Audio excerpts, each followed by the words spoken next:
good evening, good afternoon, and in some places, good morning. Welcome to the Xbox Factor Podcast. I'm your host, Mr. BoomStick XL, and as you can see, ladies and gentlemen, my camera's off again. But we will fix that in a second. We are here to talk Xbox. We got a confirmed or a confirmation from Windows Central that there is, in fact, going to be an Xbox Direct showcase scheduled for January 25th, which is a Wednesday at 3 p.m. Eastern Standard Time, 12 p.m. Pacific Time. We have new information on what is going to be there. We're going to be talking about Starfield, and that's why we brought in the big guns known as Skullsy TV, who is Mr. Bethesda himself. And of course, we're going to talk about the news that broke this morning, folks. Oh no, Playground Games, they're finished. Actually, no. But they did have a significant amount of people leave the studio to start their own adventure.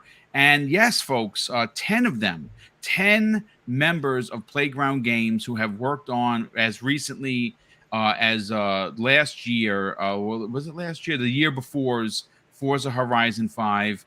They are embarking on a new journey to bring the world a AAA open world game. That is all we know. The studio currently has 10 folks, 10 people attached to it. They are expecting as much as upwards of 140 staffers to make this new game. Again, we're going to break that down, but let's welcome in our guest, Skullsy TV, brother. I know you have a lot to say when it comes to Bethesda, but specifically, we're talking Starfield, and it's playable. And you know what? The talk of the town is that Bethesda has over-delivered. Welcome back, brother. How you feeling? Oh, I'm feeling great. Always a great time to be here. I appreciate the invite again. Yeah, it's insane for so many reasons personally to hear that Starfield is, in a playable state. It's being play tested because I started talking about Starfield when it was just a trademark and when we didn't even know what it was, that it would be a Bethesda Game Studios new IP. I mean, there are a lot of theories back then, but nothing confirmed. But now it's not only, it doesn't only exist. We haven't only seen trailers of it, but now people are playing it and saying amazing things about it. It doesn't surprise me to hear good things about Starfield, honestly, because one of the earliest talking points about Starfield early on, after it was confirmed that we knew it was a Bethesda Game Studios title, was that some of the developers seemed to be leaking little statements here and there. Particularly, I believe it was Camelworks who said a Bethesda Game Studios developer told him that Starfield is beyond what you would expect. It's basically the next level in terms of gaming and RPGs, and it will blow everybody away. So that seems to have been the rhetoric for Starfield for a long time now. And to hear now that playtesters are blown away is obviously also a great thing. But to me, it surprises me a little bit because with how Bethesda is right now, I'm surprised we're hearing any inside talk from anyone related to Bethesda at all, because prior to all this, Bethesda had the big Starfield leaks of all the early images of the 2018 and 2019 build. They've had Redfall leaks from the Q&A agency that they contracted to test Redfall, and there's just been so many Bethesda leaks, big ones, that I'm surprised we're hearing anything at all. I figured Bethesda would go into super like CIA counter espionage mode here and would basically make sure no leak got out, because I've had the Bethesda bird tweet to me, not literally tweet, that would be destructive to their career, but message me before and tell me something once in a while, as some people may know. And even those sources have kind of like backed off. So from what I understand, Bethesda is very strict right now in terms of potential leak control. And while a Q&A tester is saying, I'm blown away by the game, isn't really a leak, it just surprises me a little bit to just hear someone saying even something as simple as that. But another thing, separate from all the excitement from hearing Starfield is not only in a playable state, but is also great, is that this is more confirmation that Bethesda seems to be on track with their first half of 2023 release date window. A lot of people were theorizing maybe they might push it to November. Personally, I feel like a November release date would be better in terms of just the sales metrics and those types of things. But at the end of the day, I want to play Starfield as soon as possible, especially after the delay. So This is more confirmation that it's on track, at least. So yeah, that's great. I'd like to hear more about it at some point soon, which I know we'll probably talk about here soon. But yeah, that's my take on all that kind of stuff. One little final thing that I do want to say is obviously with Microsoft in the picture now, there's going to be naturally a bigger just division of people, which means there's a larger percentage of there to be leaks. But at the end of the day, I believe Bethesda Game Studios mostly play tests their in-house stuff, their games in-house. They don't contract Q&A out to agencies. Redfall was contracted out to an agency, and that's where those leaked screenshots came from. Right. So I believe that this statement is coming directly from a Bethesda Game Studios Q&A person. I don't know originally who they spoke with or how this got out there, but that's just my take on things. No, we're going to break it down. We're going to get further into it. I appreciate you being here and, of course, having the insight, because obviously you do have connections to, Bethesda through unnamed sources, and all of us. I think everyone in gaming. I actually don't care where you game. I think this is one of those releases, Steel Rain, that everyone have been waiting for. We're all holding our breath. This is, I feel, Steel, that this is a Halo 3 moment. I really feel that this could be as big of a release for Xbox as Halo 3 was in its prime. First of all, Steel Rain, I put up the bat signal. You answered the call and swung in like a superhero. What's up, brother? How you feeling? Hey, Boom. Well, I just want to thank you for again inviting me on. I had some free time today, so I'm glad I was able to get on here, especially with all the news that's dropping in here. And just real quick, just to touch on what you mentioned, as big as Halo 3, the thing about Halo 3, it was coming off two very successful games that completely changed how we look at first-person shooters. Yeah, indeed. Starfield has the potential, but I don't. Outside of Skyrim, right? And you have a few other Fallouts that you care to mention. I don't know. You're definitely setting up a huge. And my expectations are a little high, a little above the Mohawk. They are. Are you saying he's going too high? He might be. Hey, Boom, look. Are you high? After the show, high on life. After the, First time after for the everything. show, Boom. After the show, Boom, I have to pull you to the side and I'm going to test you out. Make sure you're all right. Have a conversation.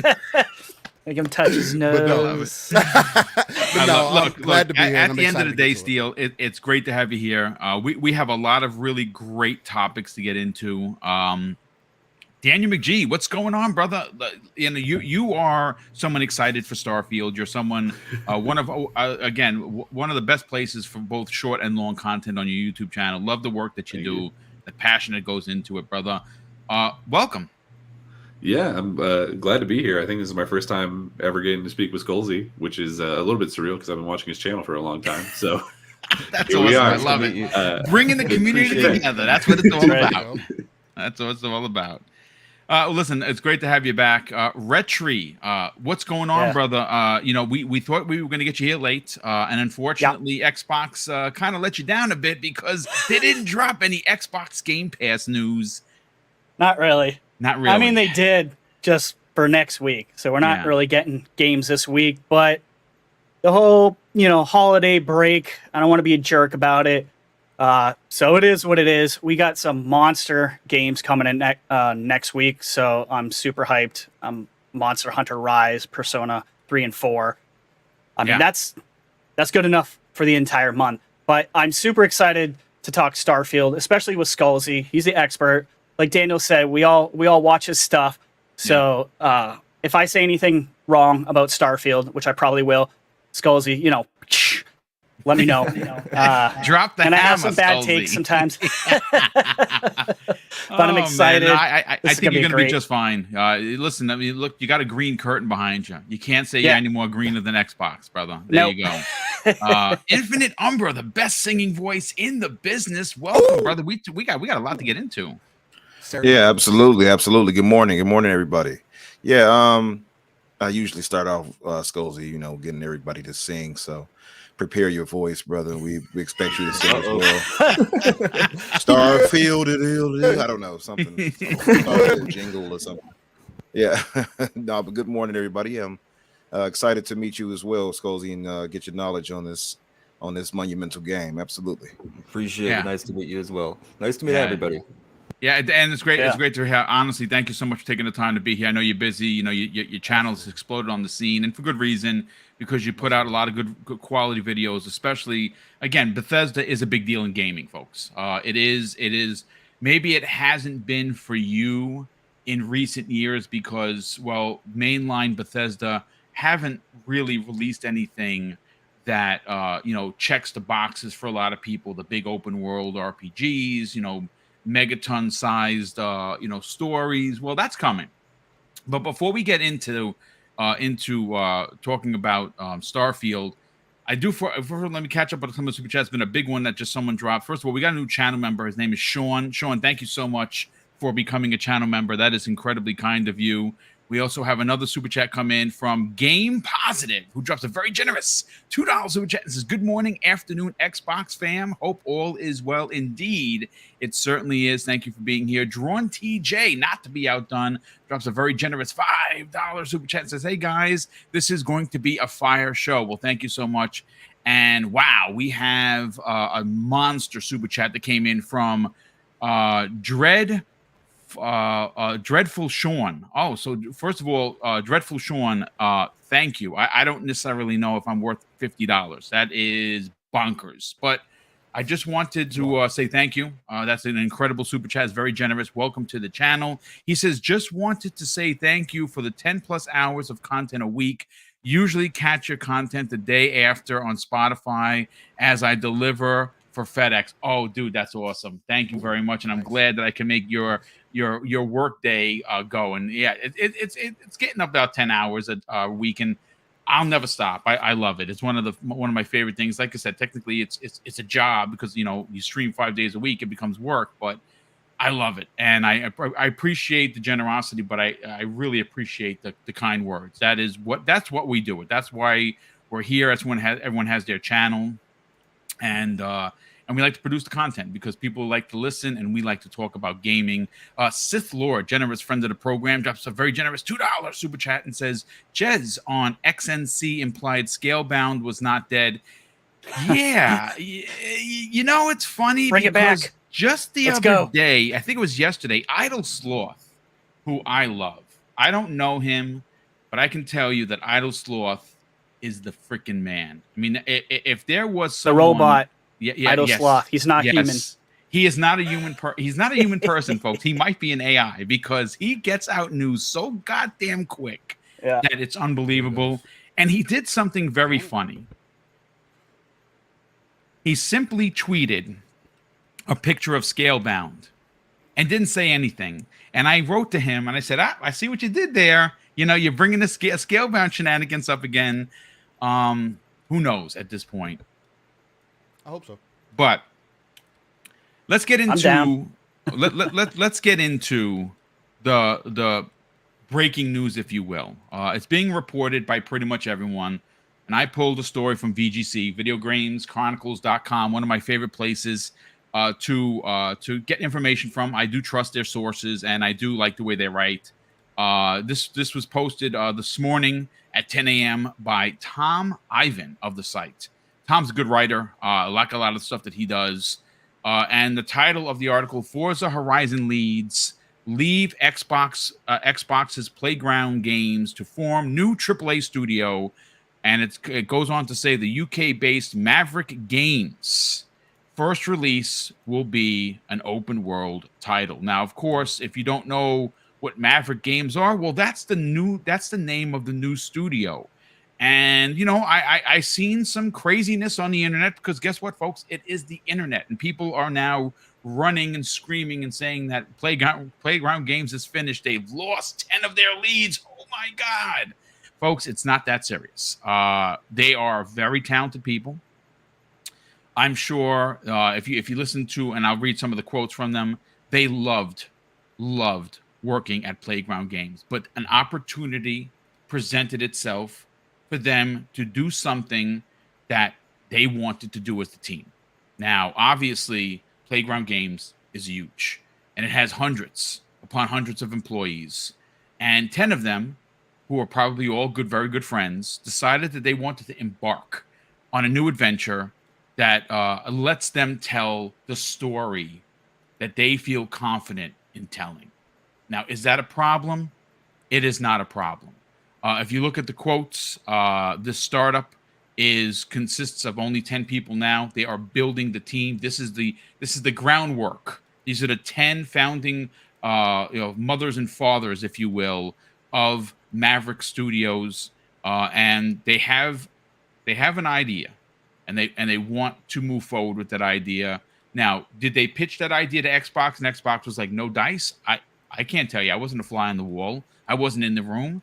But maybe, and I'm going to go first to Steel Rain on this, because Steel, you said something incredibly important that a lot of people maybe you said it. People are taking this out of context. My personal opinion. Maybe they just wanted to work on something that was their own.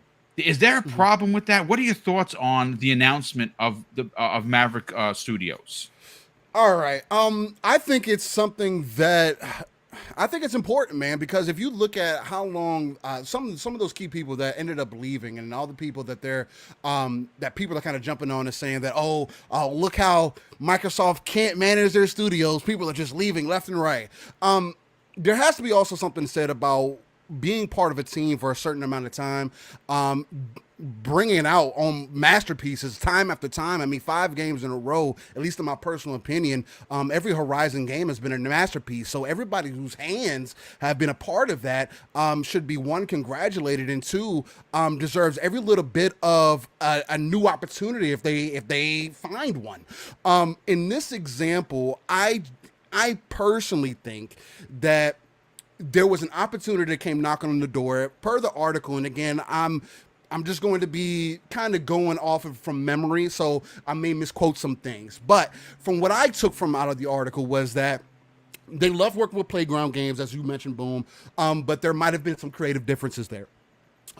Where, again, when you're part of a team, even if you're at the top, as a team, you still have to make a complete game. Everybody has to agree on a decision, or maybe somebody above him knocked his decisions down and said, I don't think that's the overall goal of what we're trying to reach. And I can understand how, as a creative, because not everybody's meant to be a worker. Some people want to be the boss.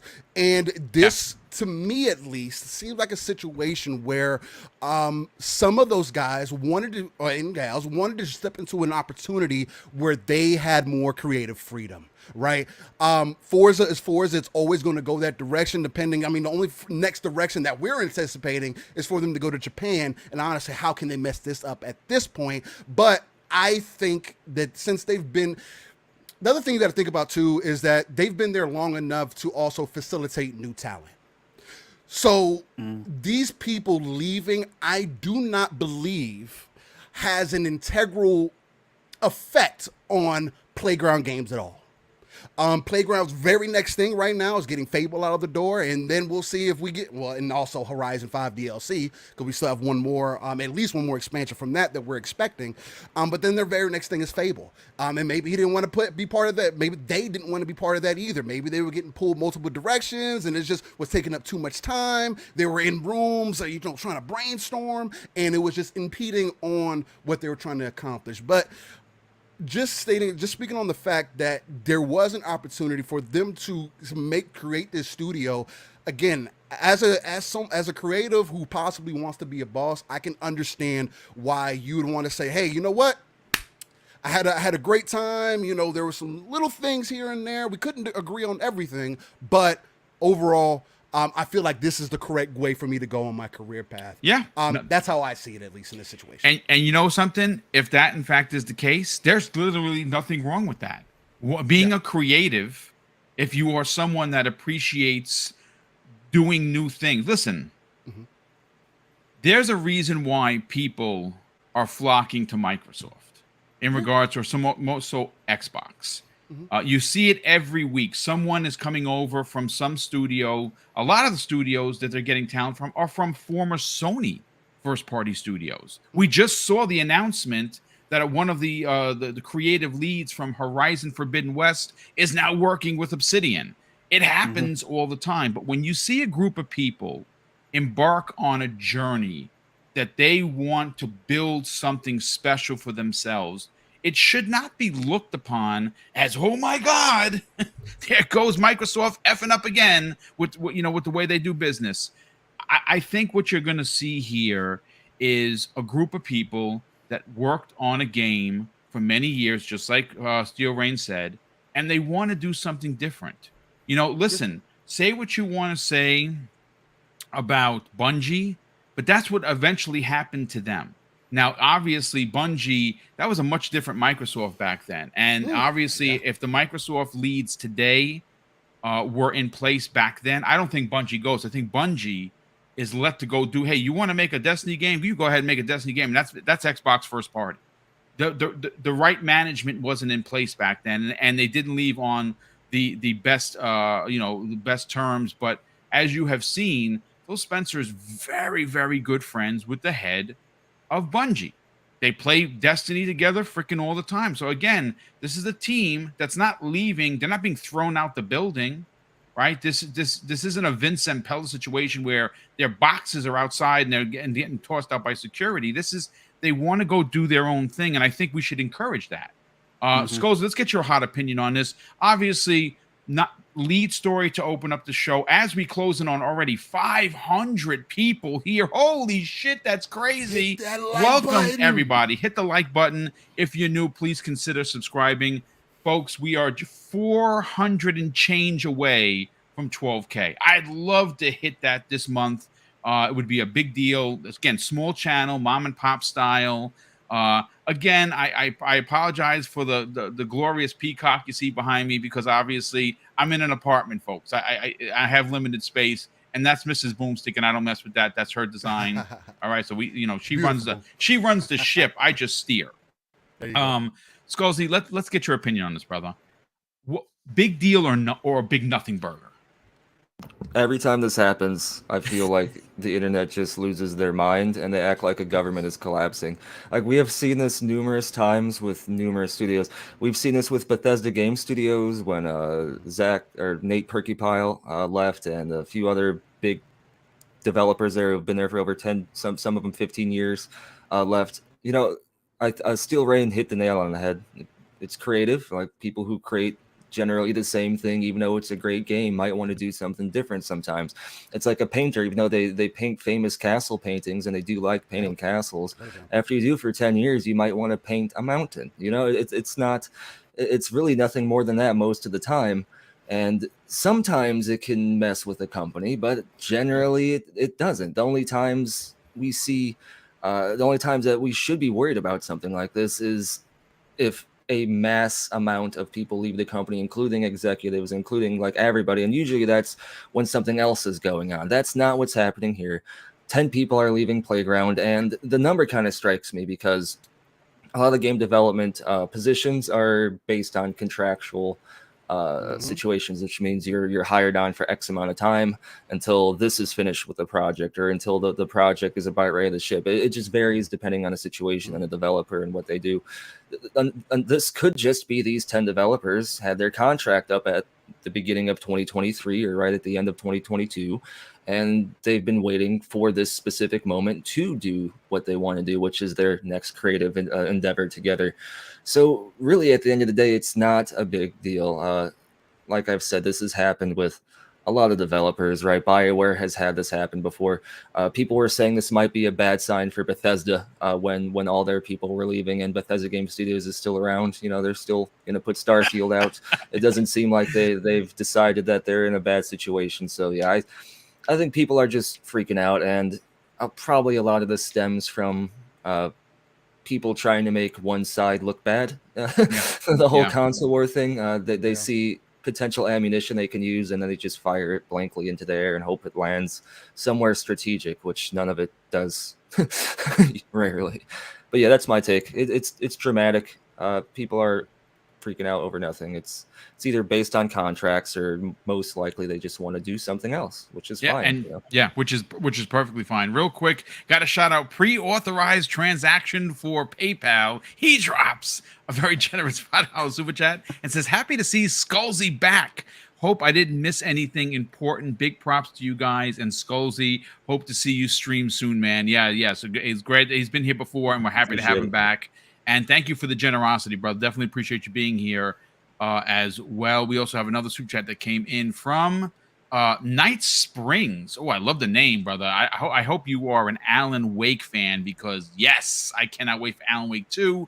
He drops a very generous £1.79 super chat. He says Dead Space / Star Wars Jedi will hit EA Play, Game Pass, PTO. I don't doubt it. It won't be their day and date. That's He's for right. sure. Eventually. But they About a definitely year. will hit. They definitely, probably 6 months after. I would imagine Dead Space sooner, because it's a single player game, and I don't know how much legs it's going to have after 6 months. But yeah, I mean, listen, I'm buying both. I already bought them both. I bought the collector's edition from what's the name of that special edition company? Limited something. Limited They have run. the one that comes with the helmet. I couldn't pass it up. I had to get It's that. a I don't buy limited many run or something like Yeah, that. limited run. Yes, Yeah. thank you, brother. Thank you for the They save. just got bought by Embracer, yeah. Yes, they did. Did they? Yes, they Of did. course. Yes, of course they did. Embrace it, just Wow. buying everyone. Good for them. Making moves. Brett Embracer Bingham just bought me too, by the way. Yeah, I wanna know that. excellent. That's good. I don't know if the quality of the content's going to get any better. It's fantastic as it is. Money never hurts, Skullsy. Brett Bingham just a very generous $5 super chat. This is the rumors of the game that shall not be named being revived are growing. Yeah, I know. It's like Voldemort. You say him and he strikes you dead on the spot. And probably if you see a lightning hit me in the head and I got a scar, you know that I'm the new Harry Potter. That's all I'm going to say about that. Daniel, let's get your opinion on this, brother. You like to check out the movers and shakers of the industry. Again, this is a small story to start the show. We got two really big topics to get into, but I thought it was worthy of a conversation. You have any concerns for Playground and the of what's coming in regards to Fable and the next Forza? No. So from what I can tell, this is almost certainly exactly what Skullsy was saying, right? It's just people who have worked on Forza for a very long time, and have decided that it's time for them to either take that next step and create their own studio, which is a very common goal for a lot of people who enter the games industry, or it's just they were sick of making Forza and they wanted to move off and do something else. I mean, you make a racing game for 5 games in a row that take 4 years at a time to make, at some point you're going to not want to see a car ever again. You know what I mean? It's just how it works. This is kind of nothing. It's I got a degree in computer science with a focus on video game programming, and when I was in those classes, there were already people who were like, yeah, I'm going to start my own studio. One of my best friends, Josh, actually, he already had a name for his studio like freshman year. So this is a really common, and I believe one day he'll probably still make that studio. He's a very talented guy.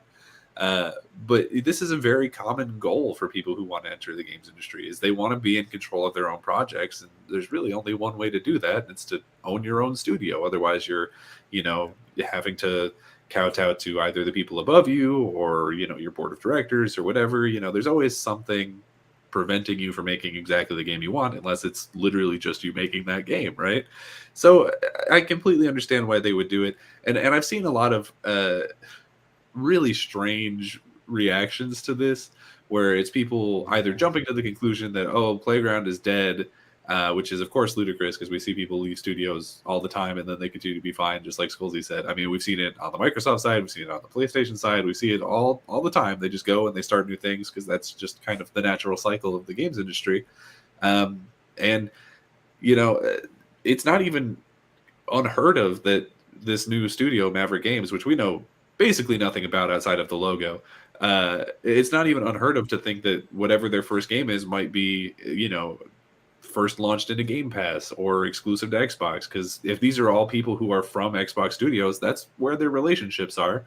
So if they're looking for funding to help try and make this game work out, that would be the most likely place for it to work out. So I think this is just, the normal ebbing and flowing of the industry. And I think people are jumping to a lot of conclusions that they probably shouldn't. Just as a tip to anybody who's seeing people freaking out about this online, if you scroll back about a year on the tweet timeline of people who are saying that this is the end of days for Playground, just scroll back to around the time the Game Awards were happening last year and just see how much they're downplaying Forza Horizon 5 and see whether or not they were saying last year that, oh, Forza doesn't matter, and then this year being like, oh, Forza's dead, therefore Xbox is dead. Because, like, I'm willing to bet there's a solid amount of crossover there. I think that Venn diagram's a circle. Yeah, they're probably eating their own tail, which is dumb. But listen, It is what it is. Retri, let's get your opinion, brother. What do you think, man? Are you excited to see what they have in store? Because if you remember, before Playground Games was purchased, they were working on an open world game that was going to be a new IP. Microsoft or Phil Spencer took a peek at it, and he was like, whoa, I think we could make this Fable. What do you guys think? They said yes. They purchased them, and we're going to have a new Fable potentially at the holiday 2024. I think we could see something similar to that. Well, Boom, I'm going to disagree with these guys. Clearly, things are going downhill. Listen, you don't lose 10 guys from Playground Games unless Xbox is incapable of keeping top talent. Obviously. Twitter, come on. Seriously. No, I agree with everything everyone else said. That's ridiculous. I love the presentation. I got to say, I do. I saw people calling these articles from Eurogamer clickbait. Like, how is Forza Horizon 5 creative director and several team members break away from Playground Games? How's that clickbait, guys? Explain that one to me. Yeah. That's not clickbait. Anyways, this is a nothing burger.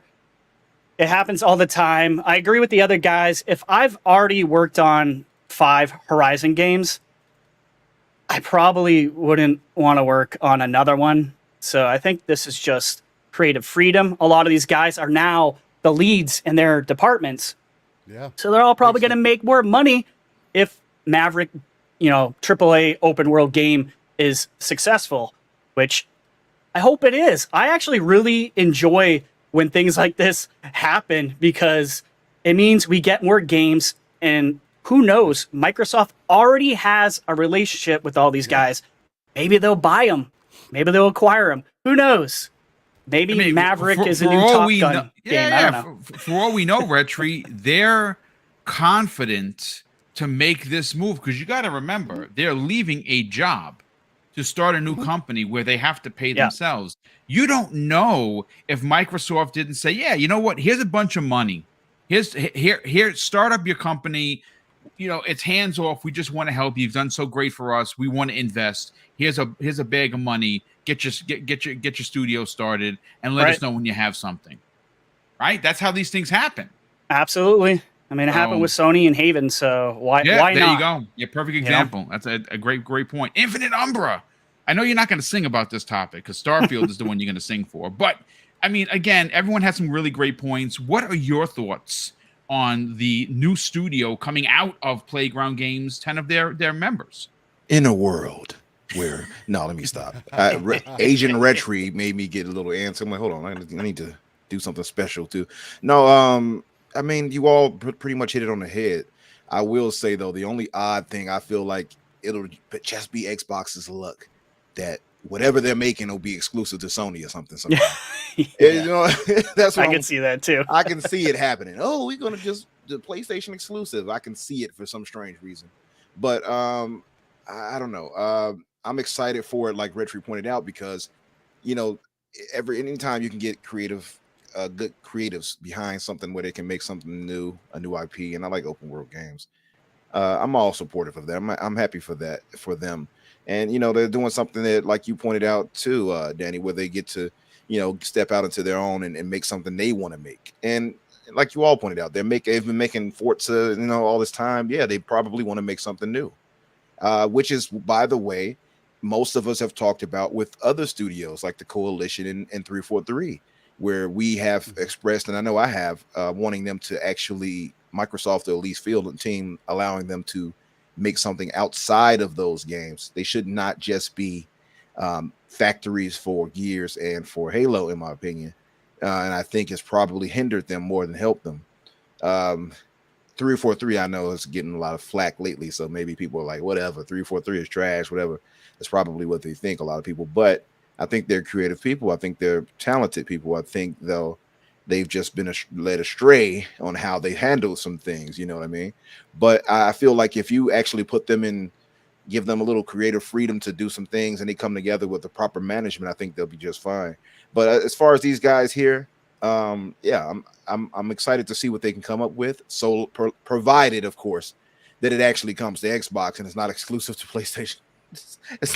As long as they do that, I'm okay with it. They come out talking about it's exclusive to PlayStation, I'm going to wish them all the terrible luck in the world. There you go. I mean, listen, you know what? You're a greedy gamer. You want more studios, more games. That's why I like and you want it for Umbra. He's Xbox. greedy like me. Yeah, nothing wrong with that. Nothing wrong with that. Shout out to Eric83, who drops a very generous $2 super chat and simply says, "We're all damage controlling." I mean, listen. Hey, thanks for the super chat. Nice. I it's probably a joke, but there's nothing to damage control, folks. Again, it's one of those things. Nothing to see here, folks. It's not burning behind us. It's just people starting their own studio. I mean, if you wanted to make a major case out of this, all you have to do is look as how many developers have left Sony and their studios to come work at Xbox. It's in the last 2 years, it's probably some of the biggest names in their on their ships. You're talking about captains. And I mean, at least I certainly didn't start running a banner. Oh, look, Sony's dead. Sony's first party is going to suck. It's not. Their first party is awesome, and it will continue to be so. Drawn TJ drops an additional $5 super chat and says, "Hey, I got to ask you guys, do you think Test Drive Unlimited Solar Crown will be good? And when do you think it's going to be released?" You know what? That has been announced a long time ago, and I don't know, man. It's hard to say. It's a small studio. Is it even in being developed anymore? I haven't heard an update in a long time, so it's tough to say, brother. Come out when Scalebound comes out. Probably when Scalebound. Yeah, they'll release side by side. Yeah, absolutely. A racer and a dragon shooter. I love it. This is great. It's scheduled for this year, TJ. And TJ keeps talking about that. He really wants to play a game. It's one of my first racers. Yeah. Besides, like the I don't know, what was it, like a 1-bit Atari 26 or Indy 500 racer. That's my first racer because I enjoyed Test Drive. So. I enjoyed it, but like he's really hyped for that. Every time I talk with him on Xbox, whatever, oh, Test Drive, you want to play some Test Drive for me? Yeah, I'm like, I guess. Yeah, but my you know what's crazy? My favorite racing game right now, and has been for the last 3 years, is Dirt 5. Oh yeah, we know. You see, man, I saw you the other day. I'm literally recording footage right now for Retro saw me online. I'm getting down with it. First of all, 600 people here. Holy let's go! Let's go! Hit the like button. So hit the like button. But listen, let's get into why we're here. We have Skullsy TV here because he is Mr. Bethesda. And the question that I keep seeing in the chat, and there's a lot of people here, a lot of new faces. Skullsy, they're probably here for you, certainly not for me. Is Starfield playable? And the answer is, folks, yes. We've actually heard from Jez Corden, from numerous sources, that it's playable start to finish. You can finish the game. Yeah, that's right. It's start to finish playable. It's in the hands of several people. There are rumors, and I will not shake this rumor tree because I don't want to get in trouble by anybody. But there are some people in our inner circle that supposedly have the preview build and are playing it right freaking now. Okay, who is that? Well, you're not going to get that from me because I don't want to get anybody in trouble. I have heard some things, and if the folks that have it are playing right now that I know personally, that I consider to be friends that I've never met, but only on a podcast, it's well deserved. They are high-ranking officials in the gaming community, and they deserve that kind of accolade by the studio and by the team and the trust. I am not playing it, and even if I was, I couldn't tell you. But no, I officially am not playing it. I wish I was. But Skullsy, look, let's get into this. The big rumor that came out of last week was the fact that Todd Howard, and again, if you're a fan of Todd, and I am, and I like everybody here, we know he likes specific dates. He's a date guy, right? He's a guy that loves to put his games on a specific date to make it mean something.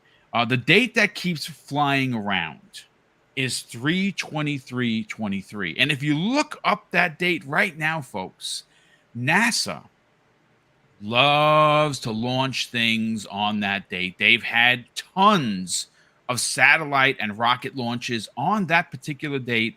It makes sense. So, Skolzy, we understand that polishing is going on right now. They want to release this. They don't want to release a buggy Bethesda game. That's what they don't want to do. That's what they're known and loved for. But they don't want to do that. They want to release a product that is going to punch you in the balls and you're going to like it, right? That's what they want. And from what we understand, the people that are playing it, Bethesda has over-delivered in this game. Do you think that the 3/23 date is legitimate? Yeah, actually, I kind of believe it. Mostly, there's a couple superficial reasons for this. The first one, a lot of people would probably try to latch onto, is I believe it was Oblivion came out in March. I believe it launched in March, was 2006 or whenever that game came out in ancient times. So it's not outside of the realm of possibility based on just previous Bethesda patterns. If a game had to get pushed, they would still seemingly release it within the first few months of the year, rather than just hold on to it. Like you said, but Todd Howard loves dates. We know he loves 11/11. That's like his favorite thing in the world. But despite that, because they've released games in the past in March, like Oblivion, I don't think he loves 11/11 so much that he would push a game needlessly further just to release a game then.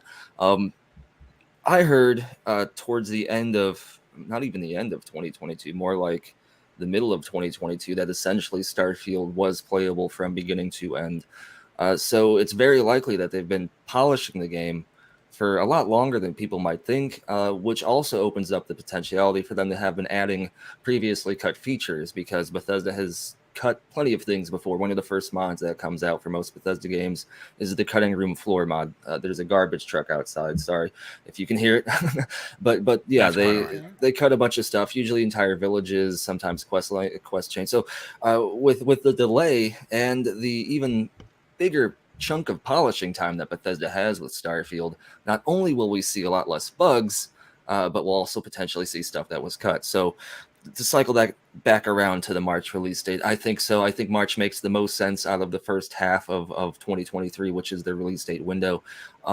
It would kind of make a little bit of sense to have a Starfield centralized E3 or whatever it's going to be next year, if it's called E3, if it's not called E3, whatever it is, summer showcase. But that doesn't really give that much time between the summer showcase and when the game would come out. There would be a lot of initial hype, but if they went that route, they'd have to have been marketing the game more to still build up gradual hype previous before the launch month, right?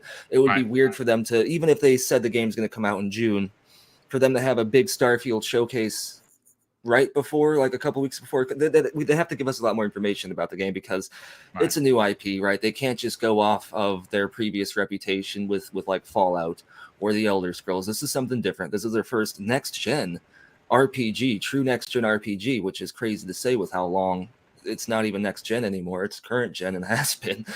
But they've got a lot on the table here, so March makes the most sense. But even one thing that makes me worry just a little bit is March is only a few months away, and we haven't really been getting what I consider a solid, like, prime Starfield marketing campaign. We're getting small trailers. We're getting like the dev Q&As, but we're not what I feel is in the main swing, like the forward push, the spearhead of the front line. Now we're doing it.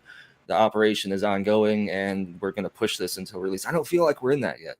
So yeah, that's one thing that bothers me a little bit. We might get a Starfield centralized showcase, which is something that I can touch on another topic later in the video. But yeah, that's my take on the March release date. Yeah, we're gonna get into that, because obviously the last part of the show is we're gonna be talking about the basically confirmed event for January 25th, which is Wednesday. It is going to be an Xbox Developers Direct show. What has been announced already for it, what we can expect, is Redfall, is Minecraft Legends, and Motorsport.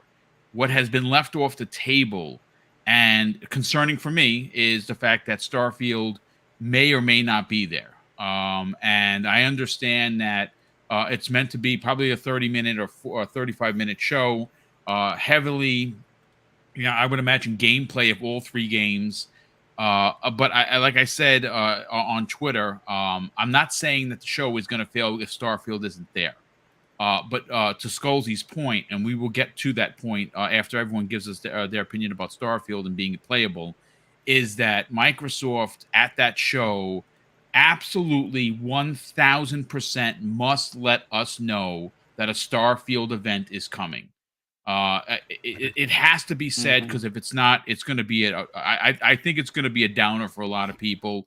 If the schedule is what we think it is, and Starfield is hitting on 3/23/23, right, which is in a couple of months, that probably should have went first. If I'm marketing, I'm like, we got to put Starfield out here first, because we're not getting Redfall into May, potentially June for Motorsport, and I would imagine maybe even before Redfall you get Minecraft. You do, you 1 month, 2 month, 3 month, boom, boom, boom, there you go, and you leave a couple of months gap for Starfield to suck up everyone's oxygen, because that's what's going to happen.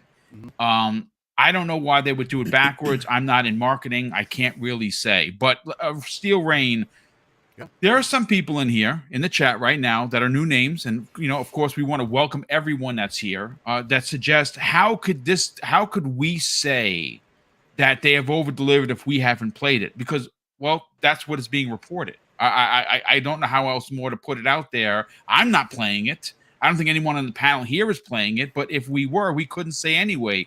But from what we have heard from credible people that we trust, that we go to for news each and every day of the week, have said, wait till you see Starfield. I have talked to people, and they have over-delivered. If you don't believe it, that's perfectly fine. I'm only giving you the information that's out there. It easily, a couple of clicks on your finger, on your cell phone, on your computer, and you can go find exactly what I got. What are your thoughts, Steel Rain? Over-delivered. That's a strong statement, dude. Yeah, I mean, again, there's a lot of bold things going into it, and you kind of started the show with it, right? This definitely has the possibility to be one of the biggest IPs. Your mic is clipping in and out. Yeah. Wow, I don't know why. Actually found it sounded like you were in fast forward for some reason. It did. Really? Is it fine now? It's still doing it. It's clipping in and out. It sounds like the micro machines, man. He's like, micro machines. Is it still acting up? Yeah, you know what? Why don't you pop out and pop back in and reset it? Yeah, we'll get you back in a minute. You know what? Let me bring this over to Danny McGee. Well, while we wait for Steel Rain to get back here, Daniel, what are your thoughts? I mean, obviously, Scolzy said he heard that this game was playable in the middle of last year, and they wanted to do more. Nothing wrong with that. Absolutely nothing wrong with that whatsoever. What are your thoughts on this? Yeah, I mean, it's one of those things, right, where if this is playable already from start to finish and they've just been polishing it, which is what we've been hearing for a while now, then it makes sense that some people would already be playing it. I mean, I don't know if those people are like content creators, or if it's, we're sending it out to other people in the company for them to like sort of low-key beta test it, or what, that information I don't have. I'm still very small in the YouTube scene, so people don't come to me with this sort of information. But I think it's a good sign. There's a lot of people who, and we'll talk about it later, are upset because there's a possibility that Starfield isn't going to be at this rumored showcase. And I think the fact that we already know that the game is seemingly pretty close to done means that it will either be at that showcase or shortly after, maybe even, I don't know, before. That seems unlikely, but possible. I think it's just a lot of people wanting to expect worse for this game than it's going to be. And I think there's a lot of people who are expecting better from this game than it's going to be. And it's just a fact of the matter. Yeah, I agree. I don't know who the drum man 877 is, but he says, "Do you believe everything that you hear?" No, I do the work, brother. If you're new to the channel, welcome. Then obviously you don't know the work that goes into this channel. I do my due diligence, and I speak with people, and I have my own connections. Certainly not as big as somebody else, other people in our content creation circle, but I talk with people all the time, and no, I do not believe everything, but I can tell you that when I hear something come out of Jez Corden, and he says that, yeah, he knows people that are actually playing it, I will believe that because I trust Jez Corden. Now, if you don't, well, listen, thanks for stopping by, hang out for a bit, stretch your toes out, walk around the lobby, check out Double Barrel Gaming. Maybe you find something that you like. Let's never mind. Information changes, guys. It's it's just like the original release date changed. Things change. You know. The only thing that I want to add is, hey, if there are people who are getting early access to this game to beta test it, where do I sign up? Because I want to play this game, dude. Yeah, I would love to be able to play that game, and no, I wouldn't say a word, but I would love it. Steel Rain, let's get these guys behind me, the Dark Brotherhood. There you go. There you go. Steel Rain, we got your back, brother. Yeah, how do I sound? You sound like the regular Steel Rain we know and love. So awesome. talk about it. Again, people are saying that there are members in the community that will remain nameless are playing the game, and they have said, testers have said, whoa, they have over-delivered. Right. Now, I don't know if that should be believed or not, but I believe it. What are your thoughts on this? For me, it's one of those things, because the industry is so secretive all the time, right? Every time we get a little bit of news, especially about IPs that potentially have the type of impact that you were kind of mentioning in the beginning of the show, I don't know if it's going to be Halo 2, 3 levels, but it is Todd Howard's baby. So yes. With that, I have to take into consideration what they've done over the last 20 years in gaming. And they have made impactful RPGs, Western RPGs specifically, that everybody, well, a lot of people think are critically acclaimed. So with that, as the casual Bethesda fan, casual ZeniMax fan, as the guy who only... Elder Scrolls Online was really the only game from that side that really pulled any of my attention, right? But I watched my wife play New Vegas, which is, a different team, but still had that Fallout ilk to it. So I understand the hype behind it and why people love it. And when I see Todd Howard or my brother from Another Pong Soul and others like Mav talk about it, and other people from the community who are very familiar with what they do in the creation engine, who understand that it's more than just visuals, right? Because the thing that makes these games unique is that there's nothing like it. There's no other game that you're going to find. If you want to use No Man's Sky as a comparison, in No Man's Sky, you cannot touch and talk and do almost everything within the world. It's not the same. Like you can in a Bethesda game, and that's what they're renowned for, and creating all these different experiences that you being able to step into like a water cooler moment and no two people have the same sort of experience. Maybe you get around to it at some point, but it's never at the same point, which I think is something that's extremely unique. So hearing that this is seemingly getting good praise is exciting news to hear. Again, this is going to be my first time fully investing day one in a Bethesda title and really throwing myself at it. It's in space, Han Solo simulator. There's so many things that have kind of step by step amp me up for this opportunity. And I want to see, why was this Todd Howard's 20-year game in the making? Why did he feel that he could not make this game until now? I have some understanding, as I have some technical expertise, but I am not a game designer. I have no idea how any of that stuff works. I've only seen videos and whatnot, and I don't think that's even enough to try to draw a comparison. So I'm excited to see. It's amazing to hear. Again, it sounds like Xbox is on the right path of things. And Bethesda and Todd Howard has a huge potential to really start Xbox strong this year if it does end up releasing 23 like I anticipate. So. Yeah, me too. Absolutely. By the way, Oblivion, Skullsy, released 3/20/2006. Well, there we So go. close. So, Very, yep. very close to that date. Retri, you've been kind of Yeah. keeping your ear to the floor with this. Obviously, you do a lot of work behind the scenes when it comes to getting releases for Xbox Game Pass. Starfield, day and date confirmed, right? First party Xbox exclusive. What are your thoughts on people actually playing and having some high praise for a Bethesda game that has notoriously been known to release buggy games? Well, I'm not surprised. I mean, I think we all assumed it was in the polished state for a long time now. If they were ready to deliver in November, I would think that it's just polish, trying to get those Metacritic scores up, even though everyone says they don't matter. They clearly do, because everyone brings them up every single time they want to use it for a narrative. So I think it's good. I'm glad people in the community that are supposedly playing it are saying it's going beyond expectations.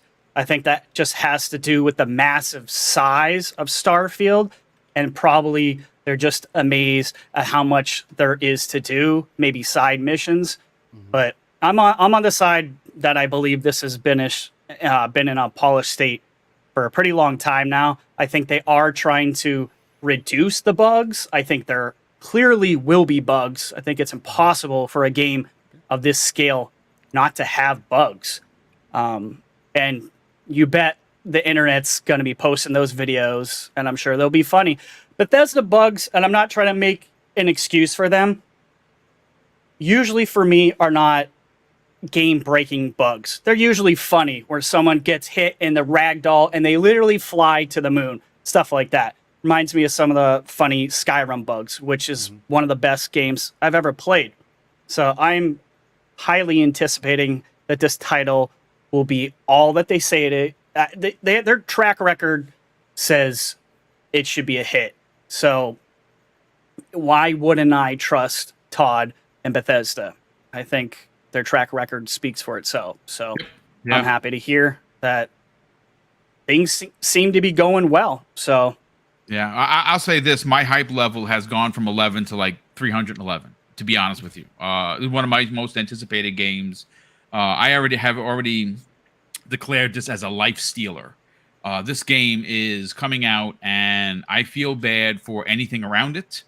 And I will say, I feel bad for anyone like myself who are meticulous when it comes. Like my biggest sin of 2022 was the cardinal sin in gaming, and that is playing too many games and going from game to game to game without finishing them.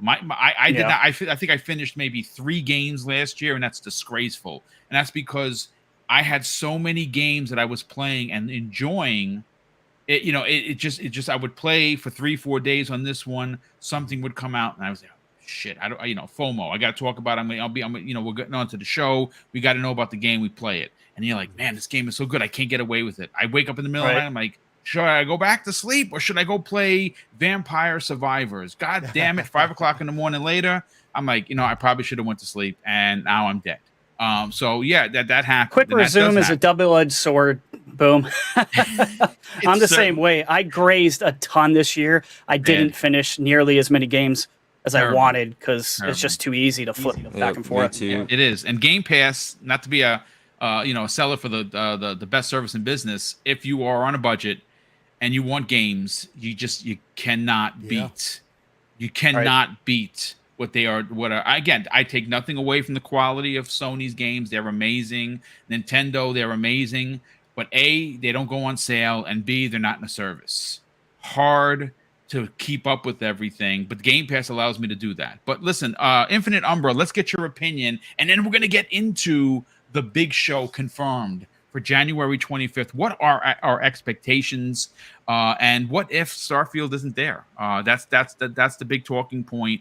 Umbra, people are playing Starfield. People are now talking with others. There are rumors that they have over-delivered in the quality. I have seen, I don't know if anyone follows Colt Eastwood. I don't know if you ever heard of the guy, but he is amazing. And he put out a video this morning with some gunplay. It was probably around 45 seconds to a minute on his channel. He put it out on Twitter, and I think it's a SMG, it's a shotgun, and something else that he put. And I gotta be honest with you, I some of the footage I've never seen before, so I was a little taken aback, and I'm like, I wonder if he's one of the dudes playing this, because it looks.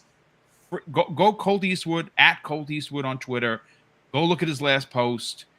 It's a gunplay, actual gameplay of Starfield. It looks bonkers, bro. Like crazy good. Yeah, it's the same. It's the same gameplay. It is. It's the same. We've seen it. It's nothing new. I want to see updated gameplay for sure. To me, it still looked a little rough, but for sure, it's I mean, listen, more perspective. Look, at the end of the day, I walked. Some of the stuff, maybe I missed it. I felt like I've some of the stuff I didn't see. Yeah, it's a lot. And if I'm, if I got it wrong, then I just didn't see it. That's shame on me. I failed. It's been a while though. That's all. But, it's been a long time. It's been a while. And the way he compiled it made it look like it was. It did look like a compilation. But again, good. Umbra, when you hear people are playing it and that they're impressed with it, what does that do for you as a gamer? It makes me very jealous and again wish bad upon them and evil. I mean, it gets me hyped to hear the good things about it. Obviously, right? Like, I want the game to be monumental. I know it's going to be, regardless of what I want. I know it's going to be a special game. But yeah, I think jealousy is the first thing that comes to mind. Like, yeah, I wish I could be on it. How do they look out? I don't know. But yeah, yeah, I love it. I'm excited to hear that the type of talk. I mean, any game that comes out, I want it to be great. But it's always good to hear such positives for a game that you've been anticipating for a few years. Yeah. I guess we're going to talk about the situation of the direct. We're going to talk about that next. Yes. Okay, so I'll hold off on saying what I was going to say, but yeah, I'm excited for them to. I'm excited to hear what we've heard, at least, and I would like to hear actually from them instead of and rumors. Yeah, you want to hear from the team. Yeah, I don't want to hear the rumors. I'd rather hear it directly from them, where they can give us actual thoughts. But of course, I know the NDAs, they can't really tell us too much. But I would like to hear the actual superlatives come from their mouths, and that way I can look at them and curse them on TV as they're telling me. But I'm hoping that maybe, from the rumors we've heard, that they do appear at the direct, and maybe we will see something new. I doubt it from what the way it's been framed so far, but yeah, that would be nice to actually see it, because at this point it's just it's just rumors at this point. I'm sure it's the truth, but it's just rumors. Yeah, we want to hear from the horse's mouth. I think all of us, including myself, are looking forward to Todd Howard coming out with a flashy leather coat or leather jacket of sorts, and just be his charismatic self up there and do what he has done many, many times before. Show a gameplay trailer and then say, hey, listen, 3 months from now or whatever, the game's coming out. Here's a release date. Boom, boom, boom. And again, when that release date is officially announced, it's going to break the internet. And we're going to be covering it live here for you on Double Barrel Gaming. But listen, before we get on to the massive topic of the show, I got to catch up on so many super chats. It's bonkers. The generosity is incredibly humbling, more than you know, and it helps more than you know. I don't know, again, if we have a lot of new faces here, so I will announce the contest. My wife and I run the channel. It's just us. We're not funded by corporations. We're funded by the people. That's you folks that deliver constantly on the super chats and the channel memberships. So what last year we gave away $3,500 worth of gift cards in multiple throughout the year contests. And of course, the way that my wife decided that it was fair is the first half of whatever money we were giving away would go to people that are supporting the channel through channel membership. They're first in the pickers. And then the second half of the show would be anyone that is live on the air with us. And it worked out to great success. We had a $1,000 giveaway for Christmas, and everyone has now gotten their prizes. It took me a while to find two people specifically but we have officially doled out $1,000 in 2 hours. It's never been done before, at least not on any of the big channels that I watch. So I'm very proud that we do that because it's our way of paying it forward. We're very successful with the channel. Of course, I'd love to have 50,000 subs. Will we ever get there? Maybe one day. But I'm very, very thrilled with the success that we've had in 5 years. And the big announcement, the big contest that we're doing is we're all about helping others. And obviously, the team behind Stalker 2 has an incredible story that has been told. They have been displaced from their home in Ukraine, thanks to the Russian war that's going on currently. And they have now settled in Prague. Their studio and their families are safe. They have lost several members of that studio that stood behind to fight this war and have gotten killed in the line of duty. And it's sad, and it's devastating to the team. How they are able to still deliver this game is bonkers to me. But one of the things that my wife and I decided to do was purchase 10 copies of the game to make sure that the team, and I'm not going through Game Pass, literally buy the game, 10 copies of the game, and donate them to people in the community. So we hit both high marks. One, we give back to the community like we have always done, and two, we give back to the families of GCS Game World and deliver so they get paid, which we know they got a big chunk of money from Microsoft. There's no doubt about it. Game Pass paid them well, but it's our small way. But last week, someone donated $450 super chat. Wow. Which is ridiculous. I'm still taken aback by that. That's a lot of money, folks. I mean, $5 today is a lot of money, but $450. So what we decided to do is up that by 50%. So we are officially giving away 15 copies. I'm trying to get in touch with the team to have several people. We're going to do a special launch day podcast, and I'm hoping to get that team on there with me to be live on the air, do a 60-minute show gameplay, get some behind-the-scenes conversation, and give away those 15 games with that team on there. I'm working on it. Again, small channel, folks. I'm doing my best. We don't have a release date, but rest assured, when that release date happens, we will be giving away 15 copies, and I'm buying each one of those copies. No one has donated. I mean, when I say no one, I mean I'm not getting any handouts from Microsoft or CGS Game World. Nothing. This is out of some of it's going to come out of our pockets, which is fine, and the other half is going to come out of super chats, which we put away that we get. And speaking of super chats, let me just read some of them have come in, and we have Dragonheart Yobi, very good friend of mine. Excellent, Yobi. What's going on, brother? Peace, life, love. That's what he talks about. He drops a very generous $5 super chat and says that peace, love, and life, living split screen 2023 takeover, road to 1K. That's right. I'm going to drop living split screens credentials into the chat momentarily. And I ask that with the 600 plus people we have here, you please do me a favor. Steel Rain is one half of that incredible team that delivers 4-hour shows each and every Saturday morning with Pong Soul. 2 gentlemen gamers. They're trying to hit 1K, and it would be a tremendous favor for me to get over there and support one of the best. So get over there momentarily. I'm gonna drop that in there. In fact, Steel, drop that into the chat right now. Let's get you some subs live on the air, brother.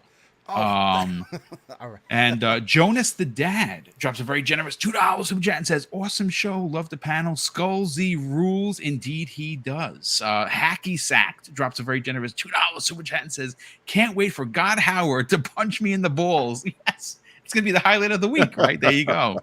Now we also have, again, I get his name wrong all the time. I believe it's Crimpy, but I always pronounce it as CR Wimpy. I know I'm saying it wrong, and if I do, I apologize, brother. He drops 2 very generous super chats, both of which are $10. He says, "I took a 10-year break from gaming, heard about the new Fable, was in the works, so now I just wanted to see anything on it, I don't care. Yeah, you know what, dude? That makes both of us. It's one of my most anticipated Xbox first party games. I don't care when we get it, but I want to play it. He says he says I don't care if it's 5 frames per second trailer or I just want to see something. Also got me a Series X and a PlayStation 5. Congratulations on that, brother. Yeah, having both consoles is awesome. If you can do it, I definitely suggest doing it because, I mean, like I said, I support all three. I love doing that. There's always going to be something for me to game, and it's probably why I'm only finished like 3 games last year because it's just too many games. And he drops an additional $10 super chat and says, "I love your content. Going to be 30. Let's see, where is it? Oh, I love your content. Keep up the good work. Thank you very much for that. The kind words, brother. Definitely appreciate it. In you button, it drops a very generous $2 super chat, and Starfield is going to be 32 times the detail. I think it's going to be ridiculously big. Drawn TJ drops not one but two $5 super chat and says, "I hope the mod community makes 3 mods: 1 Halo mod, 2 Star Wars mod, and 3 co-op mod, where you can invite one person to join." Like I said, for me, I just want Boba Fett's slave one. That's all I want. I'm never changing the ship either. I will if I have to play on PC and go buy a PC to play it on. I definitely want the mod community to respond on that. I know they're going to. I said another one. If you're an old bastard like myself and you remember Battlestar Galactica, not the That's new where I'm one. going. Not the new one. I didn't like the new one at all. I like the original one with the Cylons. I love the new one. Oh, the new one is so good, Boom. It's fine. I will try again, but I am an OG, and those ships that they had, they used to shoot out. So good, I know what so it is, good. Boom. Yeah, you like those old hairstyles they had. Yeah. That's what it is. That's probably what it is. That's what it is. Yeah, you want that, know that. Yeah, I know what it is. You want the oh my goodness, Starbuck as one of my favorite characters, and that guy was funny blonde, dude. flowing hair like Starbuck had back then, don't you? I know what it is. He drops a second $5 super chat and says, "Is Starfield going to have a third-person mode?" I don't know. Skullsy, can you it is. They showed it during the E3 footage. They showed him walking around in third person. And okay, so there you go. Switching to first person. Yeah, there you go. All right, so there you go. Lady Foxfire Gaming. Hey, darling. Welcome. Happy New Year. Great to see you here. She drops a very generous $5 super chat and says, "I think Starfield deserves its own showcase before the game comes out so they can talk about everything and promote it properly." Indeed, and that's what we're going to get into. Yep. Skullsy, let's get to you first on this. So to be pure, I thought today at 9:00 we were going to get an announcement on the Xbox Wire that the date for the show was going to be confirmed by Xbox. It has not. It has been confirmed by Windows Central, who did a story on it. Jez Corden then reiterated that it is in fact coming January 25th. We heard about this in December, folks, that we were getting the show. Wimpy just said, "You can call me Wimpy," drops an additional $5 super chat. Thank you, brother. Wimpy, hopefully you do like hamburgers. If you know what I'm talking about, it's Popeye. So thank you so much for the generosity. The other super chats I will get to momentarily. Skullsy, look, I have to be upfront and honest, which is why I think a lot of people tune into this channel and they subscribe, because I don't pull my punches. I love Microsoft. I am an Xbox first gamer. I'm not ashamed to say that. I support all 3 consoles wholeheartedly, but I play on Xbox because it's my favorite brand and there's a lot of things that go with it. This show is the first salvo of the year. This is coming off a year that showed little to no first-party support and a complete exodus of the Game Awards, the biggest show on earth. Say what you want. I said this before. Have your opinions about Jeff Keighley on how he does his business. I don't like it sometimes, but I do appreciate the Game Awards for what they are. Microsoft's complete no-show was a bummer, straight up. Like, honestly, it was disappointing. I thought we were going to get something. We got nothing.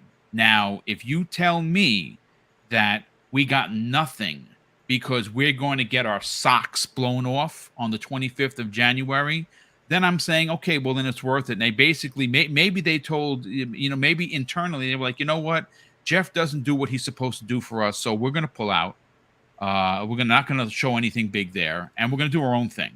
And maybe that's what happened. I don't know. I'm only, paraphrasing or giving my opinion on it. I could be 1,000% wrong.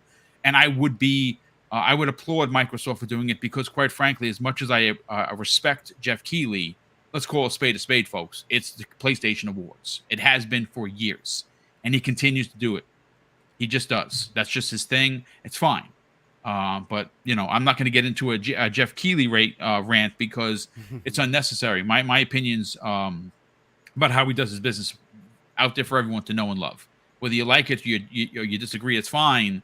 But I just sometimes, as I will say this, just in closing, as someone in his position, to be as one-sided as he is, it's not a good look, folks. It's not. You are supposed to be an ambassador to gaming. That's what he presents himself as. You're supposed to evenly, talk about everyone, and he does not do that. And that sometimes is a bit frustrating. But reeling this back in, Scalzi, we know 3 monster first-party games are going to be there. Now, obviously, depending on the person, the size of the game is going to be different, right? Some people may have Forza Motorsport high on the list, others may not, and that's fine. That's going to be there, confirmed. Minecraft Legends, not a new IP, but certainly a new way to play Minecraft. That is going to do gangbuster numbers because Minecraft continues to deliver each and every month. And of course, Redfall, one of my most anticipated games. The more we hear about this game, the more I have a feeling that it's going to be in the Game of the Year talk at the end of the year. The more you hear about it, the more polished it looks. It's just checking off left and right for me personally. But then we get into Starfield, and this is where I kind of lose some of my oomph going into this show. We're hearing from several people, including Jez Corden, who says that he does not know for sure if it's going to be there. But I kind of wonder, if it was going to be there, I think they would have led with that. Hey, Starfield and all the others. Because Starfield, listen, call a spade, folks. Starfield is the biggest one of the year for Xbox. The other studios and their games are big, but I don't think as big as Starfield. Let's talk about it, brother. I mean, are you in the same mindset as me that if it's not there, you're okay with that? But they must reiterate that it is going to be somewhere. Yeah, so they definitely need to communicate more. That's 90% of the problems with people saying X or Y or speculating about Starfield in any negative ways because Bethesda just doesn't communicate, right? It's like we're civilians and they're the government. Like it's on a need-to-know basis. They're going to do what they're going to do, and we're just going to have to expect it when it happens, which, I mean, it can work, but especially after you already announced a delay and you barely have been talking about your game during the Game Awards, and now we have the upcoming Microsoft event. It seems like people have a reason now to wonder if perhaps Starfield is even going to hit the first half of 2023's release window. I still think it will. I'm not in that window, but you start to understand at least a little bit where they're coming from when Bethesda has been so silent, when really, and you hit the nail on the head, all they got to do is say, hey, no Starfield here or there, but we're going to have something special coming pretty soon. Like, you don't even need to give us a date.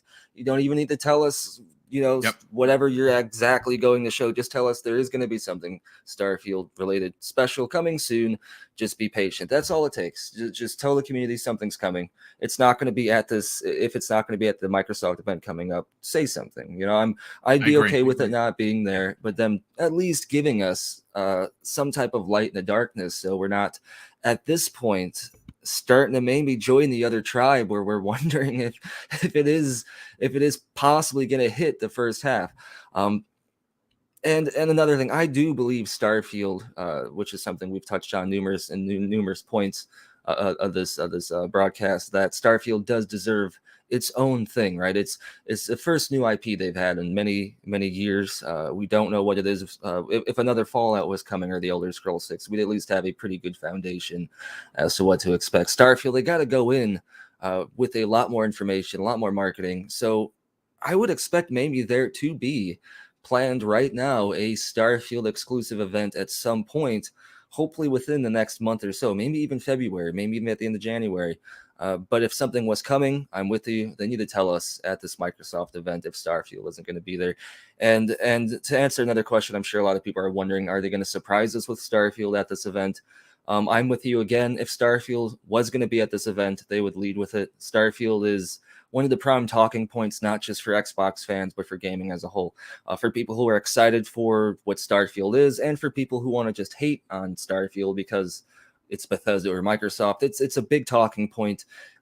If Starfield would walk out into the street wearing a different colored dress, there'd be 500 vanity articles talking about the dress and its length and where they got it from. Like Starfield is the center of attention right now. So yeah, I don't think it's going to be there, but they need to tell us something because, you know, I don't want people to start to think it's not going to hit the first half. It will.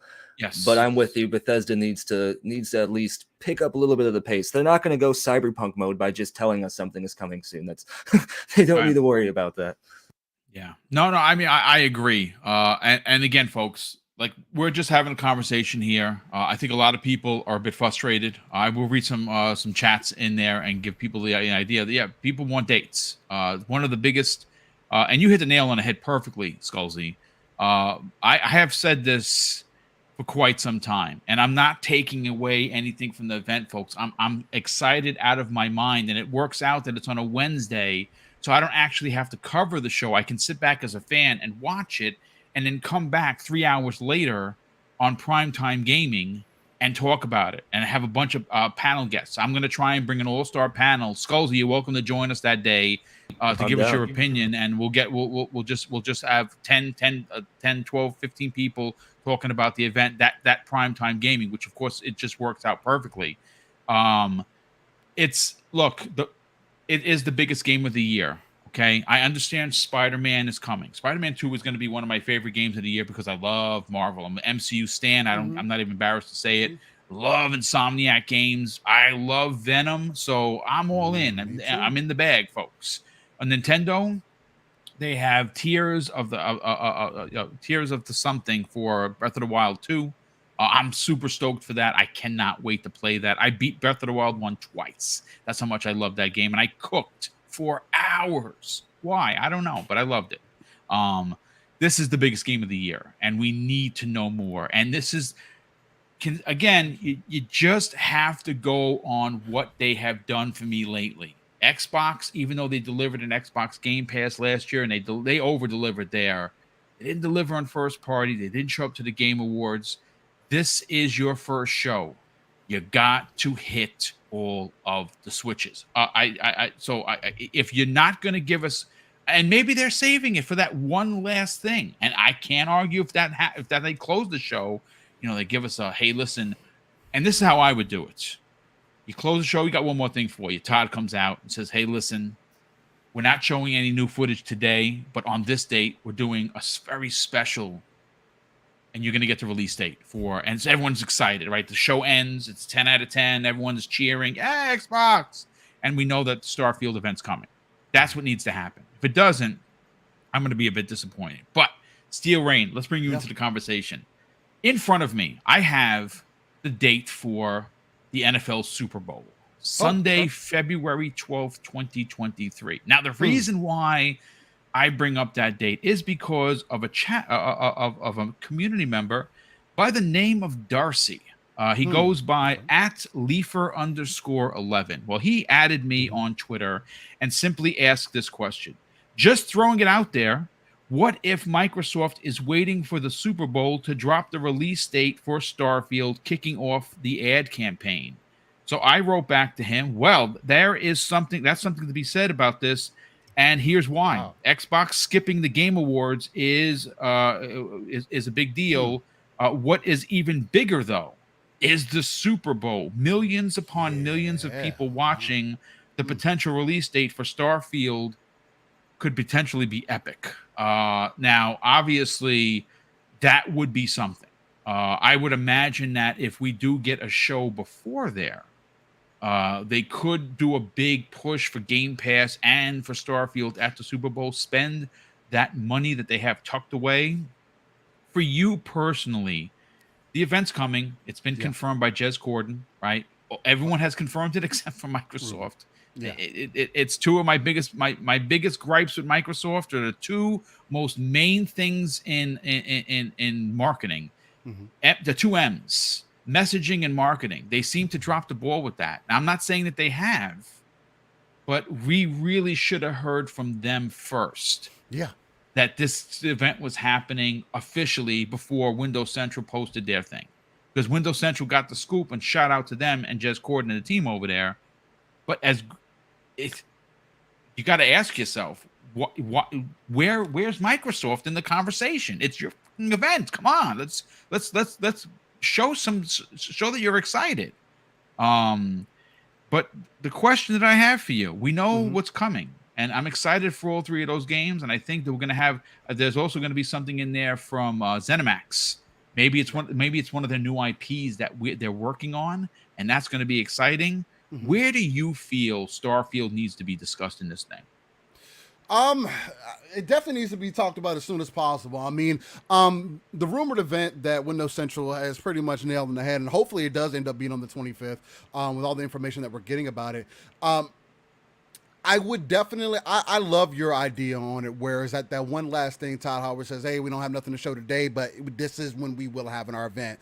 The other idea of it possibly being on a Super Bowl commercial, that could be one way to get it out to a lot of people, especially those who are familiar with the types of games Bethesda makes, right? They'll see that splash screen come up, like, oh, I played Skyrim 10 years ago. I might as well go get an Xbox and play that today. Oh, it's on PC too? Man, that's great. I'll go get it there.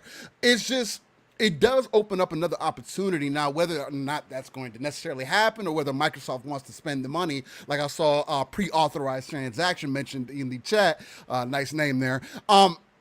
It's up for debate, right? The biggest reason I think why we want to hear more from Starfield, or at least, again, I'll more so speak for myself, is because I haven't traditionally been hype about Bethesda games. I do want to see more of why I need to be hype. I need a story beat. I need a feeling, other outside of, oh, here's some images, here's some shooting mechanics, and we talked about the video that Colt pieced together. And if I'm going to be completely honest, in my opinion, it still leaves me with much to be desired. Were you not a fan of Skyrim still? No, I will not play Skyrim. Okay. It's not my game. I've tried it, and I've played 5 hours of Skyrim, and I just can't. But that's me, Fair though. Enough. But I do get the hype behind it, right? But again, it's like, I don't play Skyrim, but I played Elder Scrolls Online. It could just been the online component. And also, that was also some time ago when I tried Skyrim. And because some of my palette has changed, time is a big factor of a lot of things. And along with this game also coming to Game Pass, it's just, there's so many things that work in favor for Starfield, along with it being this adventure in space, that has me genuinely interested too. I think that's the main part of it for me. It's that huge space adventure. Again, I'm someone who grew up with Star Wars, Star Trek. So it's like, when you see this finally coming to life, but more so basing it in reality, like Todd is trying to do, that's what gets me excited. So, and then also the other people around that kind of influence that excitement. But I definitely think the sooner the better. I know Scolzy mentioned it earlier. It could be a thing where they say, maybe 2 weeks from now, or it might have been Retry that mentioned it, where in a couple days it'll be exactly 2 weeks from whenever they could announce something. So maybe that's part of it, and they'll maybe give us some more details there. Also saw some people saying, hey, why do we want to confirm? Why do we want to know everything? Why do we want to confirm? Because we're the consumer. We are the hardcore base. We want to be able to tell our friends. We want to be able to tell our family. We want to be able to tell people who might be interested, that, hey, there's this great game that, hey, you know who Todd Howard is? Oh, no? Well, he made these games. Oh, wow, yeah. And get that conversation started. Again, the more people we can get involved, the better.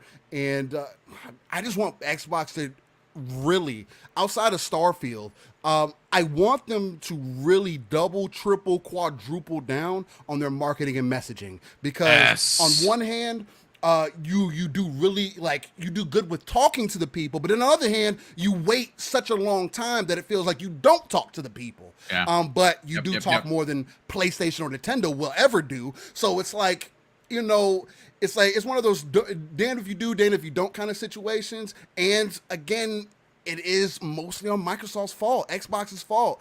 There's been that lack. The first party side of things has been lackluster, although I feel a little bit differently about it.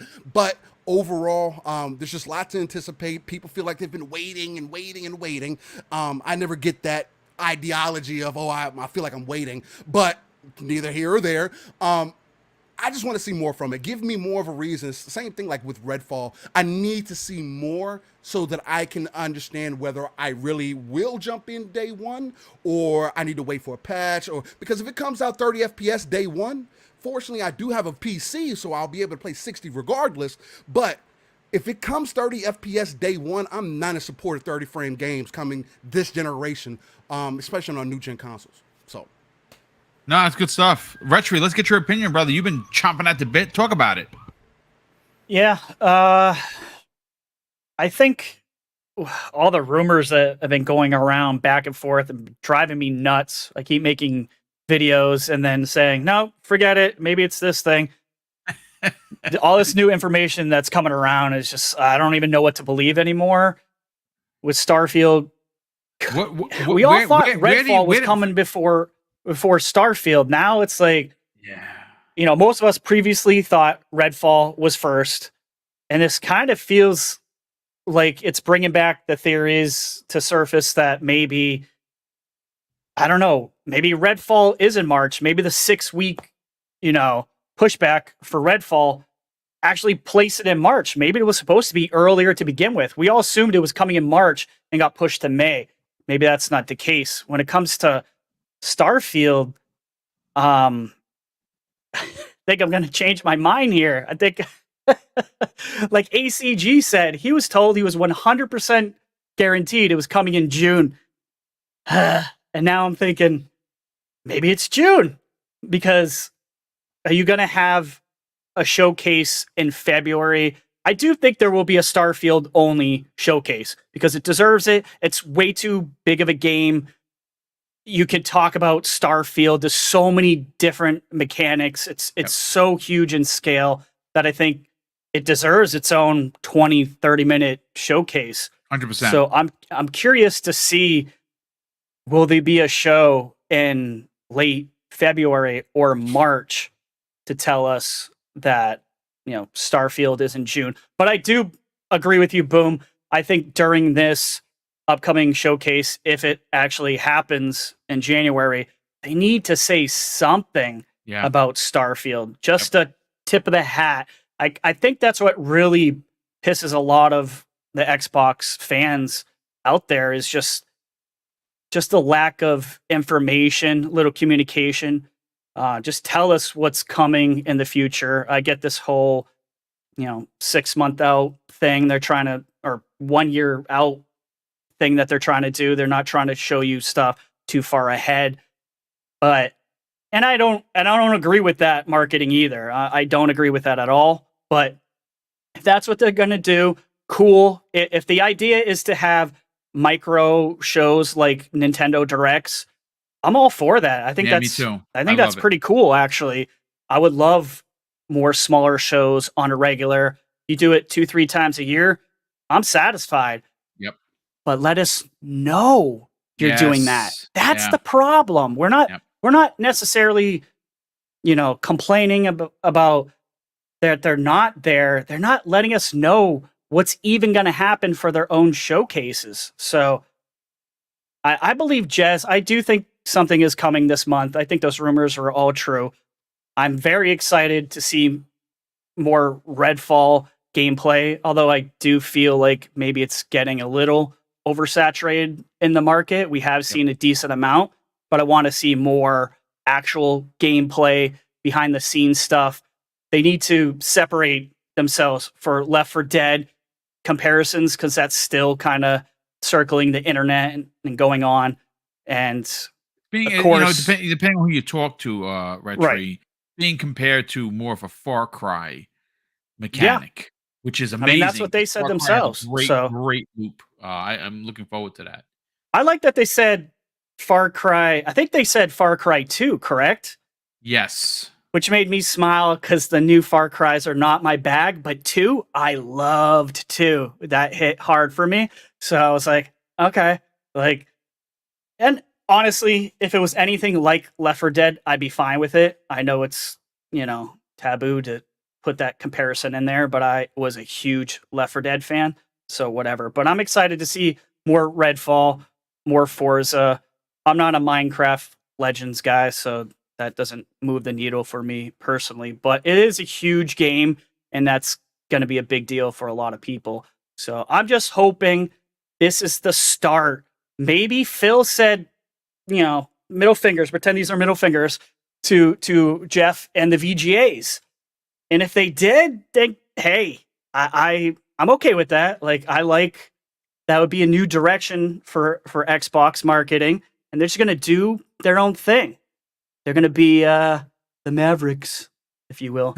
So I'm down for it. I'm excited. Yeah, me too. Daniel, I want to bring you into the conversation as we close in on 650 people. We had some people drop out. We missed 700 by a pinch, which is, listen, you know what?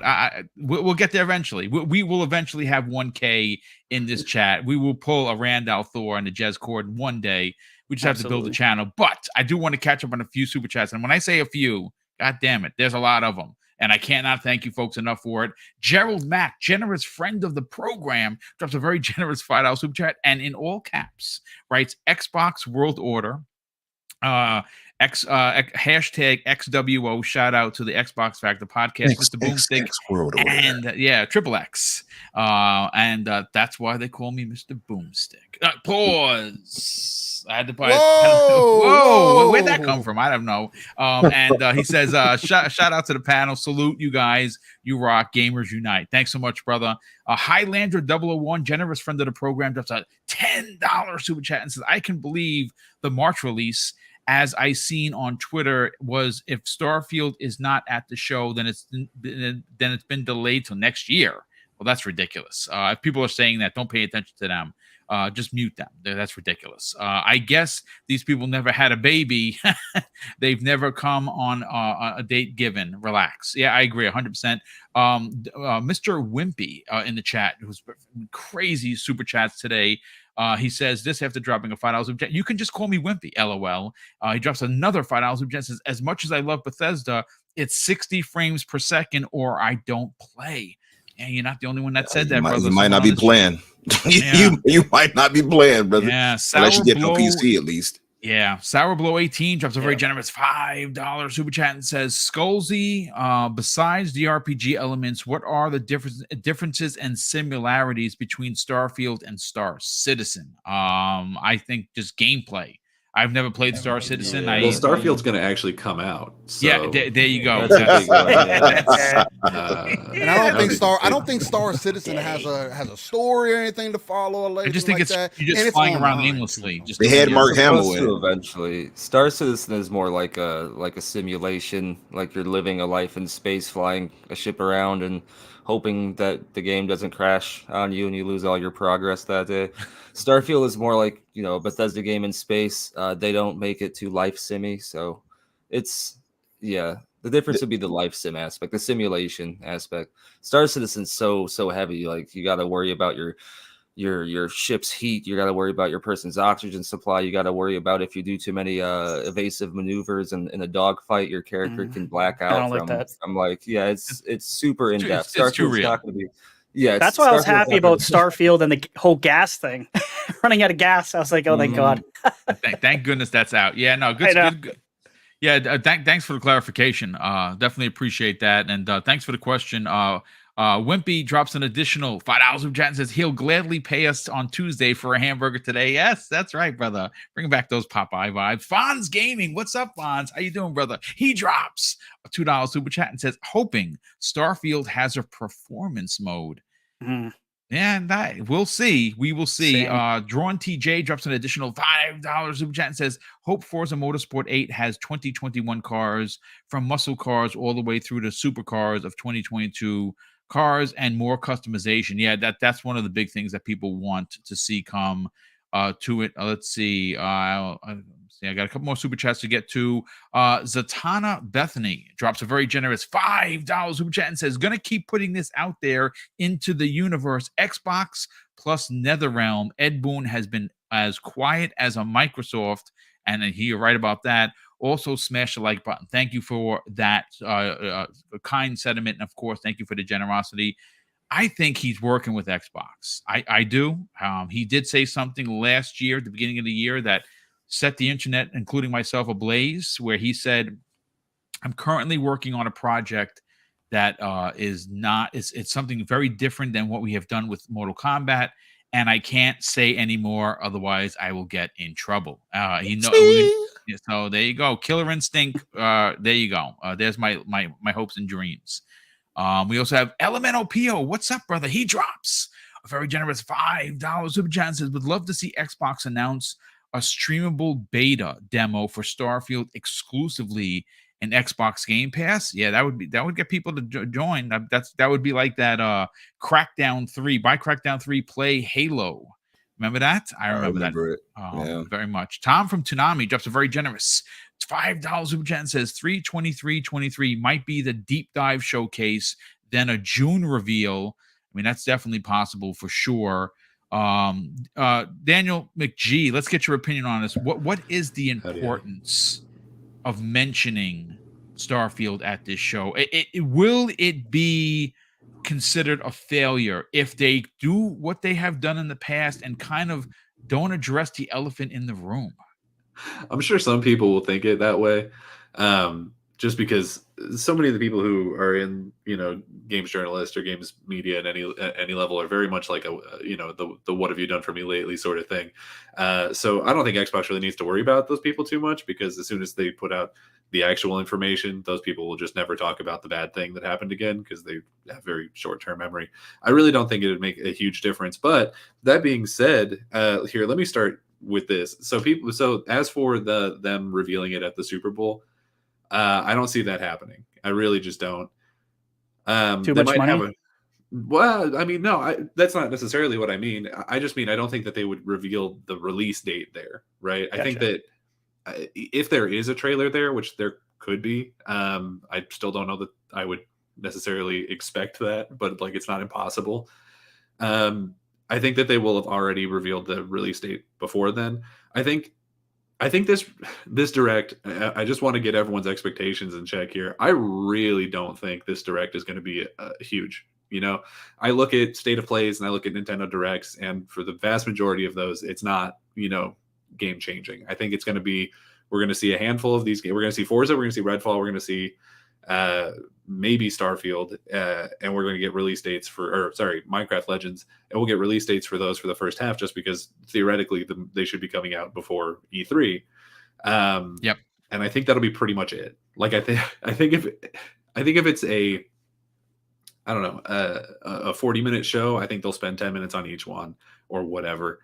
As for Starfield not being there, I can 100% see them not doing a big blowout there, and that might be part of why they're not, or why Jez isn't seeing information about it being there. Because we have to keep in mind, of course, that the information we have right now is, first of all, not confirmed by Xbox. So maybe when they announce it, they'll say more about it. And secondly, I think Jez Gordon, who's phenomenal and one of the best journalists going right now, I think that he has said himself that he doesn't have a lot of inside information coming from Bethesda specifically. So it's possible that he just wouldn't have heard about it. Not, super, I think, he probably would have, but it's not impossible that it could still be there to some extent. What I'm expecting from this show is something smaller, where they just show, those three games. They're going to show Minecraft Legends for sure, Forza and Redfall. We'll get release dates for all three of those. Maybe one or two smaller things. And then I think that we'll get, at the end, we'll get the release date for Starfield, maybe not even a trailer for it, but the release date for Starfield, and then more information at whatever date, right? And I think that the reason that they're going to do that is because my boy Todd Howard likes to talk. My boy Todd Howard likes to come out. He does. He likes getting up there and talk for 45 minutes about his game and go on a big tangent about it. And we love him for it. We love seeing that. That's what we all want to see, I think. So I think that they might just drop the release date there, and then a couple weeks later be like, and here's the blowout, here's all the information. It just, that feels right to me. Just knowing sort of the way Bethesda likes to do their things, and specifically Todd Howard likes to do their things. And I want to, keep in check the idea that this direct probably won't be the biggest thing. And that's because I think, especially because E3 is the first one in person again for several years, I think they're going to want to just blow E3 out the water. And you know what? I want them to as well, because we're going to be there and I want to see it. Yes. I want to see that mushroom cloud. You know what I mean? Some of us here are going to be boots on the ground for E3. I'm definitely going to be there for sure. It's going to smell like a mushroom. I bet. I bet. So, if they want to hold some stuff back for E3, I'm not going to hold it against them. But I think, this is the situation where this direct is probably something that they're going to continue doing down the line. Hopefully more frequently than Nintendo and PlayStation have been doing theirs, because I think one of the things that I always find really funny is we hear a lot about people talking about how bad Xbox's marketing is, and they're right. It's not good. Like, they don't give us the information that we should have. We get most of it from Jez Gordon as if he works for their marketing division, which he doesn't, but he should get paid as though he does, because he may as well.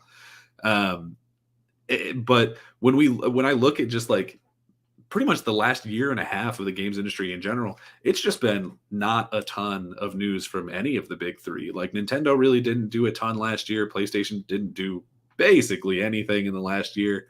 I think we're just in a weird time. I think we're coming out of the end of, COVID messing everything up. And I think 2023, we're seeing that 2023 is just this ridiculous deluge of games that we've been expecting for the last couple of years. And I think it's going to be a thing where, a lot of these games are probably going to hold on to their release dates for longer than we would want to, because they're trying to figure out where everyone else is going to go. Because we're looking at what, Retchy would know better than me. Game Pass has got dozens and dozens of things coming into it, right? We got the over 50 now. It keeps going up. Monster Hunter and Atomic Heart and Persona, and I think all of these are expected to be in the first half, and they've got like Hogwarts and Resident Evil 4 and like all this stuff, like so much stuff, right? I'm gonna be busy. I'm a busy boy. So if they want to hold off a little bit and not release Starfield until June, I won't love it because I want to play it yesterday, but I'll understand. I agree. You know what? To that point, I agree with you. I think that if it's June, it's June. But here's the problem. Microsoft sometimes overstacks and games eat their own lunch. Oh, for sure. What should have happened, folks, I'm not trying to be a Debbie Downer or a D-bag here. I'm a gamer. I'm an Xbox dude. What we should have had is these games strategically put, one in January, one in February, one in June, and one in May, giving us bookends for the 6-month block so everyone gets a chance to play these games and enjoy them. I think, and this is just me, if you turn around and you put Redfall a month before Starfield, that's just dumb.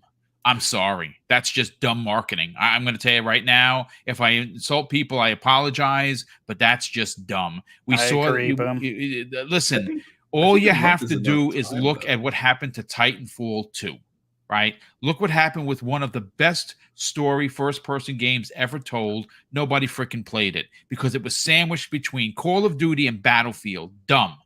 Don't do that. You have 6 months. We're still in January. Let's go. You got 4 games, 5 games. You have 4 first-party games that we know of that are quote-unquote releasing in this 6-month block. You got to strategically put them out there so we can play them. They can all get equal shine and marketing and everything that you talk about when it comes to selling your product. But that's my end rant. I do think of those 4 games, though, I think the only one that really needs to be concerned about that is Redfall. I think Minecraft is going to get its players no matter what. Dungeons? The Minecraft Dungeons. This is Minecraft Legends. No, but Dungeons came out a while ago, and nobody really talked about it, right? It wasn't a huge game, but sales wise and player base wise, it was pretty big just because it was a Minecraft game. It's got that cachet where I think it can come out pretty much anywhere. and it might not have like, an amazing opening weekend or whatever, but it's going to find its player base. And it's the same thing for Forza. The people who are really into Forza are going to play Forza no matter what. They're not really, the people who are playing Forza are not going to be like, well, I was going to play Forza, but Persona 4 just hit Game Pass. So, You know what I mean? And then Starfield is obviously going to be one of the biggest games of the year. So I think that one can pretty much drop wherever it wants and be more or less okay. Redfall is the big question mark. That's the one where I think they really need to be more careful about where that comes out, because if it comes out next to even something like a Hogwarts Legacy or a Resident Evil 4 remake, that's going to take a lot of the shine off of it. And I do think, I know we've been hearing a lot of really good things about Redfall, and I'm expecting it to be probably a pretty good game. I mean, critically speaking, Arcane doesn't really miss. But I think because it is going into Game Pass and it is this sort of longer tail multiplayer game, I don't even know that it necessarily needs to like explode immediately. I think it could very easily become one of those things where it's like a Sea of Thieves or something like that, where it comes out and, as long as it gets decent enough press at the beginning, then I think that it'll just slowly build its user base over time. I do think that it's a problem that they've sort of promised these 4 fairly big games at the first half of the year, because it's kind of a lose-lose for them. It's this situation where if they delay something out of the first half of the year, people are going to be like, Phil Spencer promised it didn't come out until July. And then if they stack them all, 1 month apart, like you said, then there's going to be, a little bit of cannibalization. Yeah, I was going to say, Danny, but don't you think though? Because remember with Forza Horizon 5, it was kind of cannibalized by Halo's beta for the multiplayer. For sure, yeah, absolutely. And that's true for sure of like the launch period at least. But I think that we've seen that both of those games have done very well in their long term.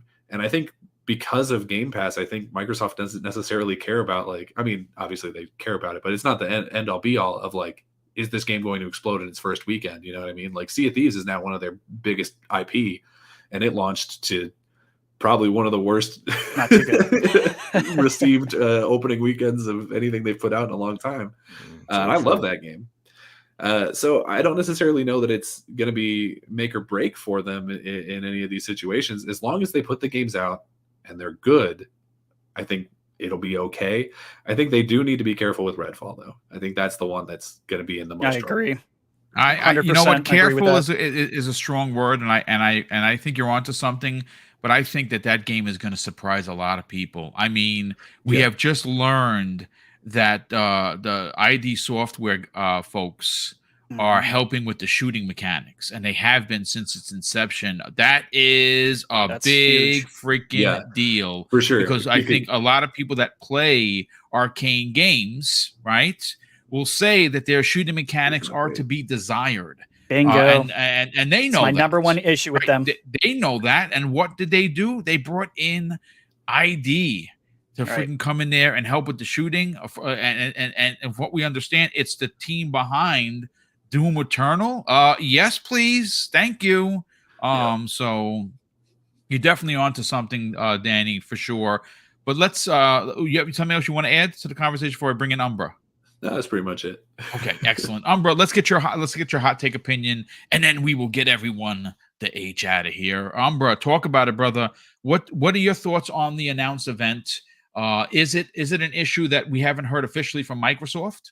And more importantly, where do you stand on the Starfield admittance to this upcoming event? It's about time that something is happening.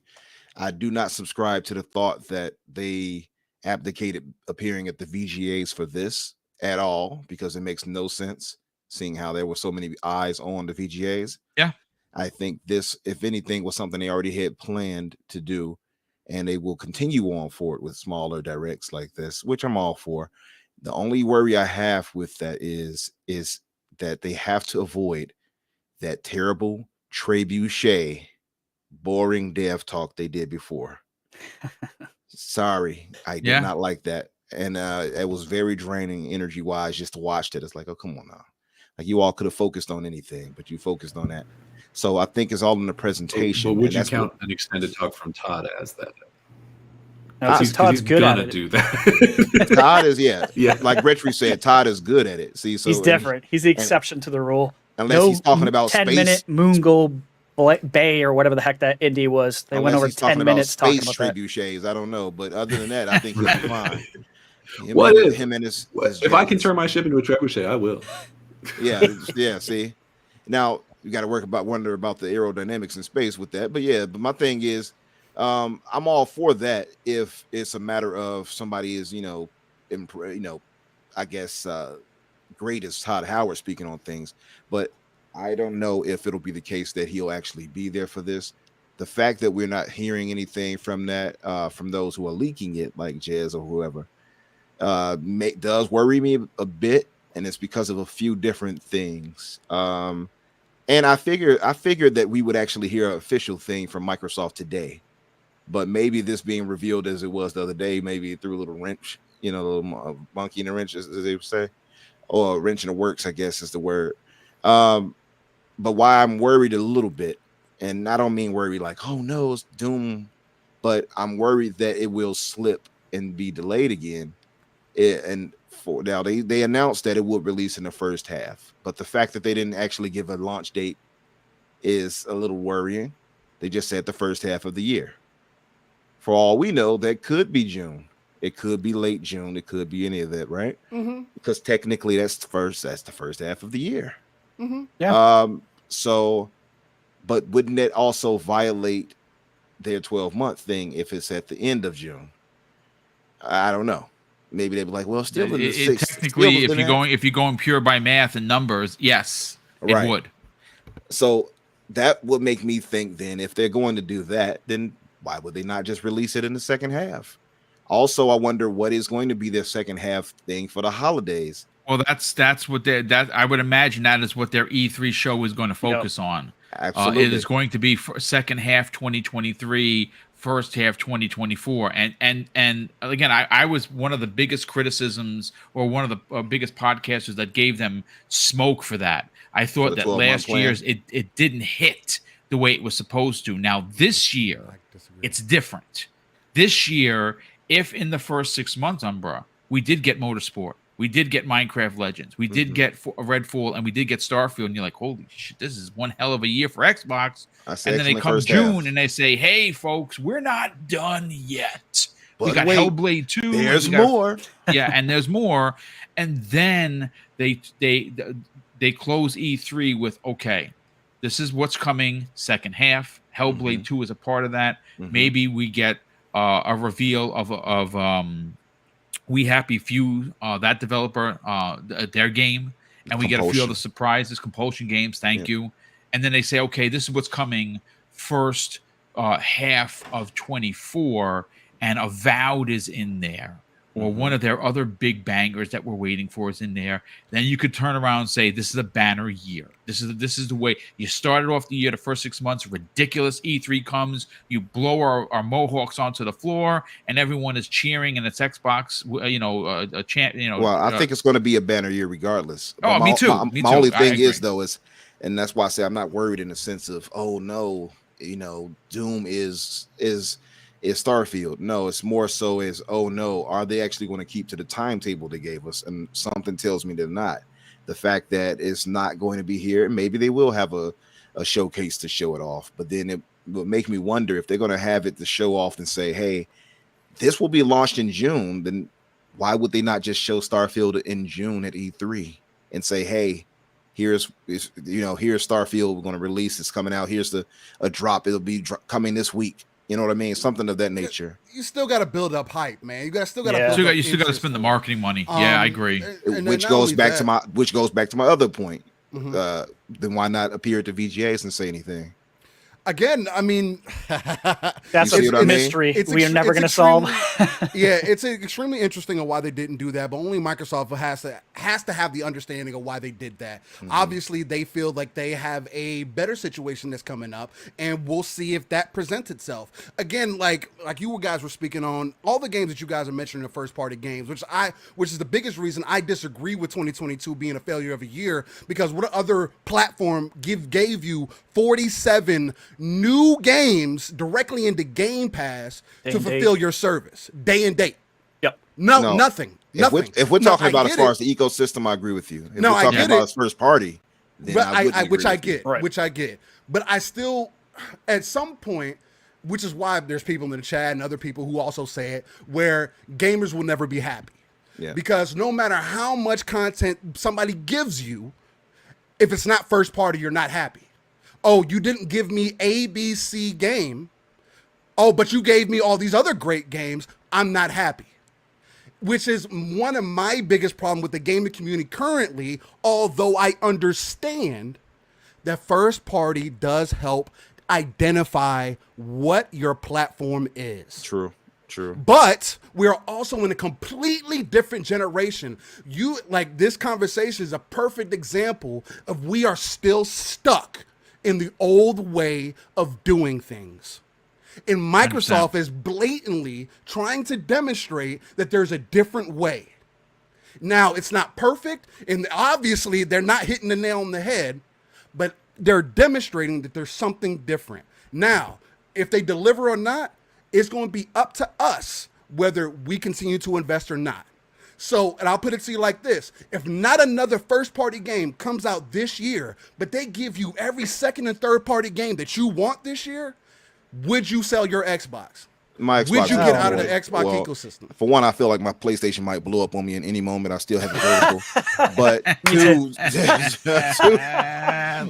There's no room for no. mine to go Slander. horizontal. Yeah, you know, Me it might either. take off. If it dies, I'm gonna it have dies my at own this point. Starfield over Yeah, here I with mean- this thing blasting off into That's the space. perfect. And Tom from Tsunami made the perfect example. You just need to tell. You have to tell your fan base about what you're doing. You can't be That's half foot it. in, Yep, half foot out. 100%. It's like, hey, if you're going to communicate, communicate. I'll say That's this all too. we're Right. asking for. And that's the conundrum with Microsoft, by the way. Right. Because they do communicate with us. Nobody communicates more than they Yeah, I do. mean, But the fact of it It's all is circle. how they do it. That's the Exactly, weird part about them, right? They do communicate with us, and nobody does it like they do. I mean, from execs on down.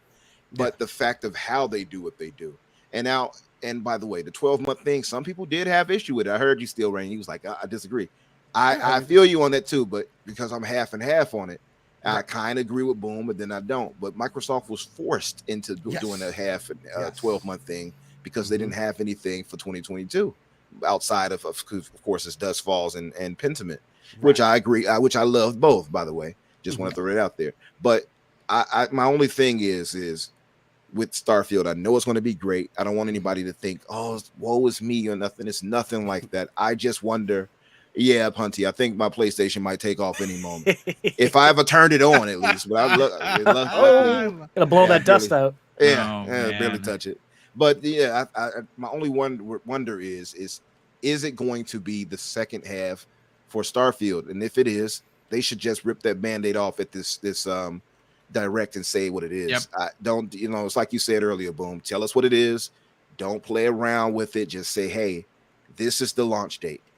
If you have to tell us saying bad something news, just I tell us what think it is worse I than agree. saying something. Yep. That's just me. Yeah. Yep. I can take them having another delay. I have no issue with waiting for a great game. But just don't keep us guessing all of this time and so on and so forth. And then just to add, well, people say, well, they announced it on their site that it said it would release in the first half. Well, they also told us 11/11/22. Yeah, it tells us a lot of things. So that doesn't mean anything, right? He said it was an ink, as I remember. Shout out to Tom from Tanam, who says, I don't care about Oreos or ABK anymore. I want updates on things. They have failed spectacularly the last year, and that's it. Yeah. I mean, listen, look, I think everyone has done Beautiful. a magnificent job today on giving the smoke in a proper manner and not doing it the fanboy way of doing things, and that is torches and pitchforks. And that's why I love working with these men each and every week. Some of which are guests, some are here every week. I got to get the 2 super chats, and then we will get everyone out of here. We'll do outros. We had a super chat come in from Fighting D-Dog. What's going on, brother? Welcome to the channel, and thank you so much for the very generous $5 super chat. And says, would you guys rather have Fable as a co-op or single player? Personally, rather be single player, and if they did multiplayer, have it in an arena PvP. I think what you're going to see from Redfall is going to be a footstep moving forward on how Microsoft does their IPs, because Redfall was built from the ground up for single player, which is for me, but it's also factors in multiplayer, and it does it, from what we understand, to great success for people like Steel Rain and Infinite Umbra, who like playing with big teams. Same here. That's what needs to happen with Fable. Fable needs to be pitched and built for single player, but offer a co-op mode that if someone wants to go in with their brother, their friend, their whatever, their significant other for that matter, and they can go at it, that should be something that should be worked into it. I believe you're going to get a little bit of both. Mandingo McThickens. It's one of my favorite words, titles or names on the super chats. He drops a very generous $10 super chat. Says, boom, it feels like Starfield is going to be magnificent if everything holds, and I agree. I think it's going to hit on every Switch. This will be a banner year. If more time is needed, take it. Wukong is coming to Game Pass. Yes, it is. It absolutely has been confirmed to come to Game Pass on top of this year's lineup. Yep, that's one of them for sure. We also have Mr. Too Opinionated drops a very generous $5 super chat and says Xbox has to show why it's unique. Third party doesn't do that. I agree. I absolutely agree. But Steel Rain, I just dropped Living Split Screen's YouTube information into the chat. I'm at your channel literally right now, and you have crossed over 700 subscribers. Oh, 700, nice. So what we're trying to do here, folks, is with 568 people here, is I ask you to please head over to Living Split Screens, click on that link I just provided, and do me a favor and hit the subscribe button for Steel Rain and Pong Soul. These gentlemen are two of the finest community members that we have, and they deliver each and every week with 4+ hours of content, and it's all from the heart. It's all done in real time. Talk about it, Steel. Sell your brand, brother. Yeah, well, first, Boom, I want to like kind of preface with this. Only sub if you guys truly believe in what me and Pong are doing over there. I put a good, hopefully a nice little intro over there for you guys.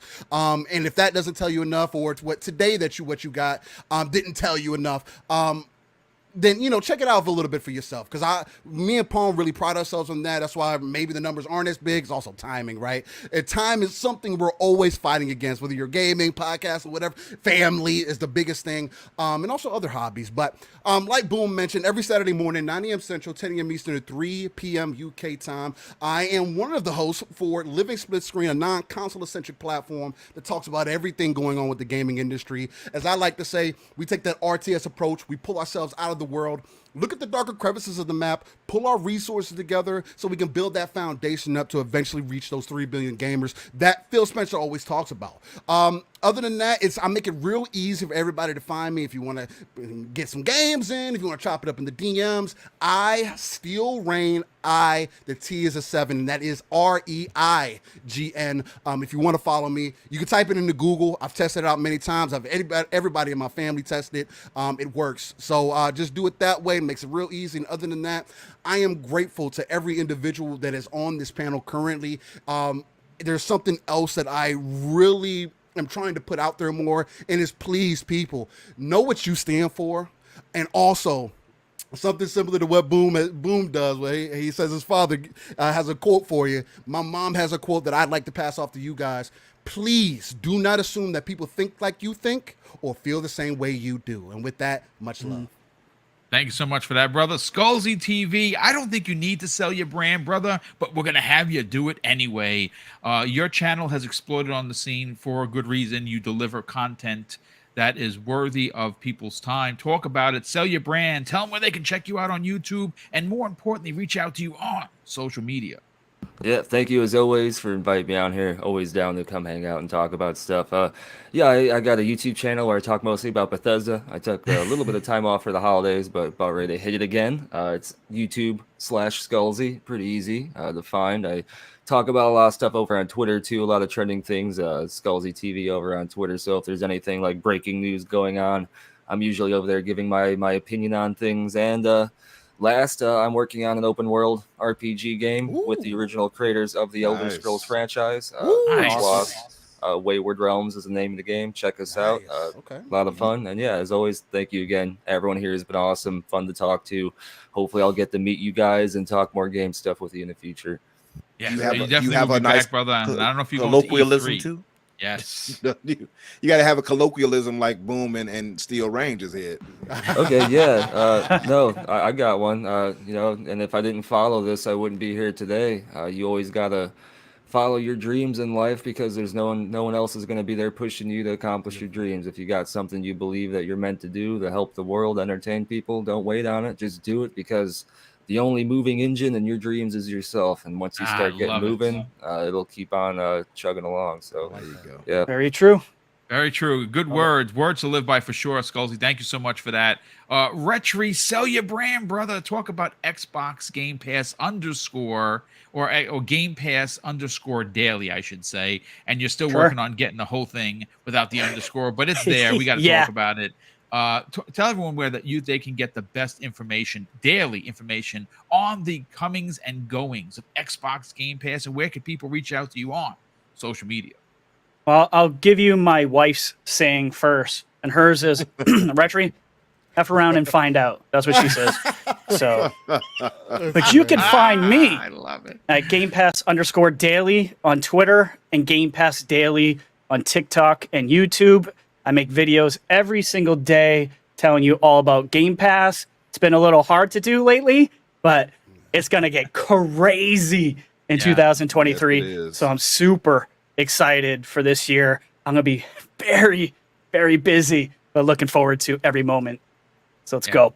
Yeah, you're going to be working. There's no doubt about that for sure. But we're all here for it. Daniel McGee, sell your brand, brother. Talk about where they can check out the best long and short content available on YouTube, and where can people reach out to you on social media? Yeah, so you can find me on Twitter at Daniel J. McGee, or at on YouTube at just Daniel McGee. It's Daniel MC capital G. Let's see, we got reviews, we got news. I'm rewriting the DCEU.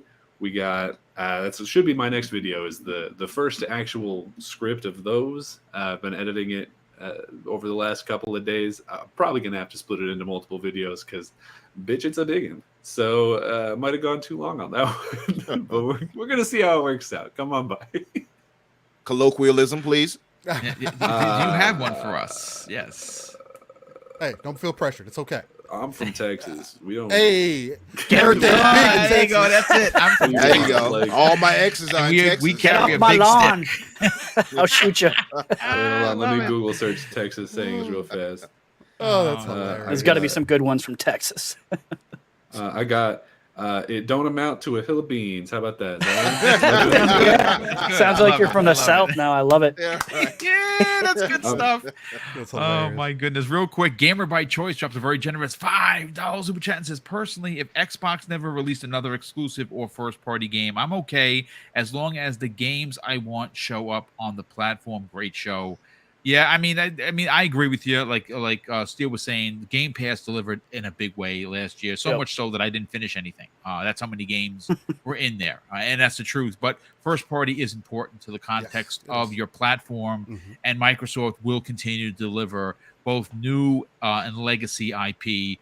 But Umbra, let's get to you, brother. Talk about the Xbox Infinite podcast, which you are still in a legal battle. I think you should win. If you need a character witness, I will go up against. Yes. Your the lead voice over there. Sorry, all the way down in Australia. He can't get you. Got to go He's with my all- brother yeah. from He another. can't get you. Yeah, He he's all can't get over me. there. That's right. Yeah. He's probably sleeping right now anyway. Yeah, no drop bears to get on you over here. Yeah, no, yeah. Thanks, Boom, for having me, of course, brother, part of the show, and it's nice to be a part of this such an esteemed, panel with such great members and such. Scozy, it's a pleasure to meet you. I might have to try to talk with you and lure you over to my show over there on Xbox Infinite.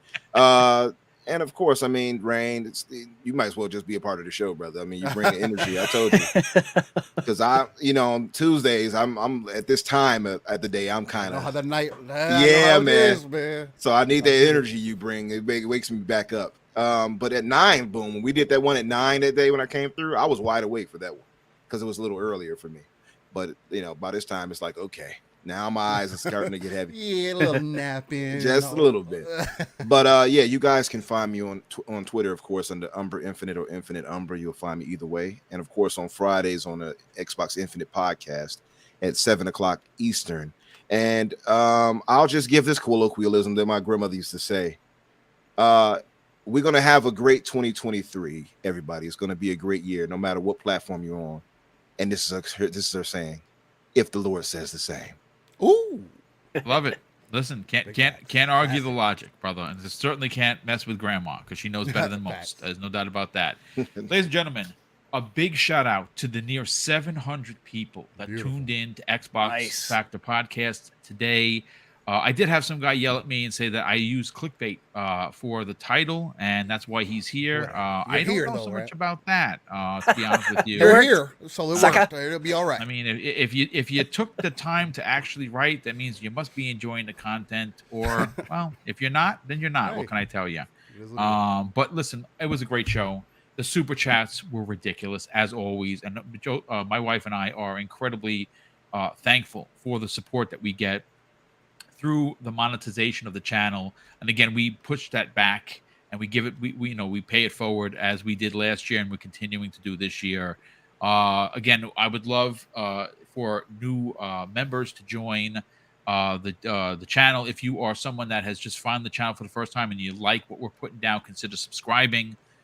We do this 5 days a week, 5 different panels, 5 different opinions, and all great content. 5 days a week, Monday through Friday. Double Barrel Gaming delivers, and sometimes we even add some breaking news to the mix when we're not live. Sometimes we just go live, and whoever's there is there, and we talk about it. But I do want to close out the show, folks, with something that's important to me. Hopefully one day it'll be important to you. And that's something that my dad taught us when we were kids. And he would say, Craig, treat others how you want to be treated. And also, it doesn't cost anything to be nice. You live by those rules, son. I can guarantee you're going to have an awesome day. So take care, everyone. We'll see you next week on the newest episode of the Xbox Factor Podcast.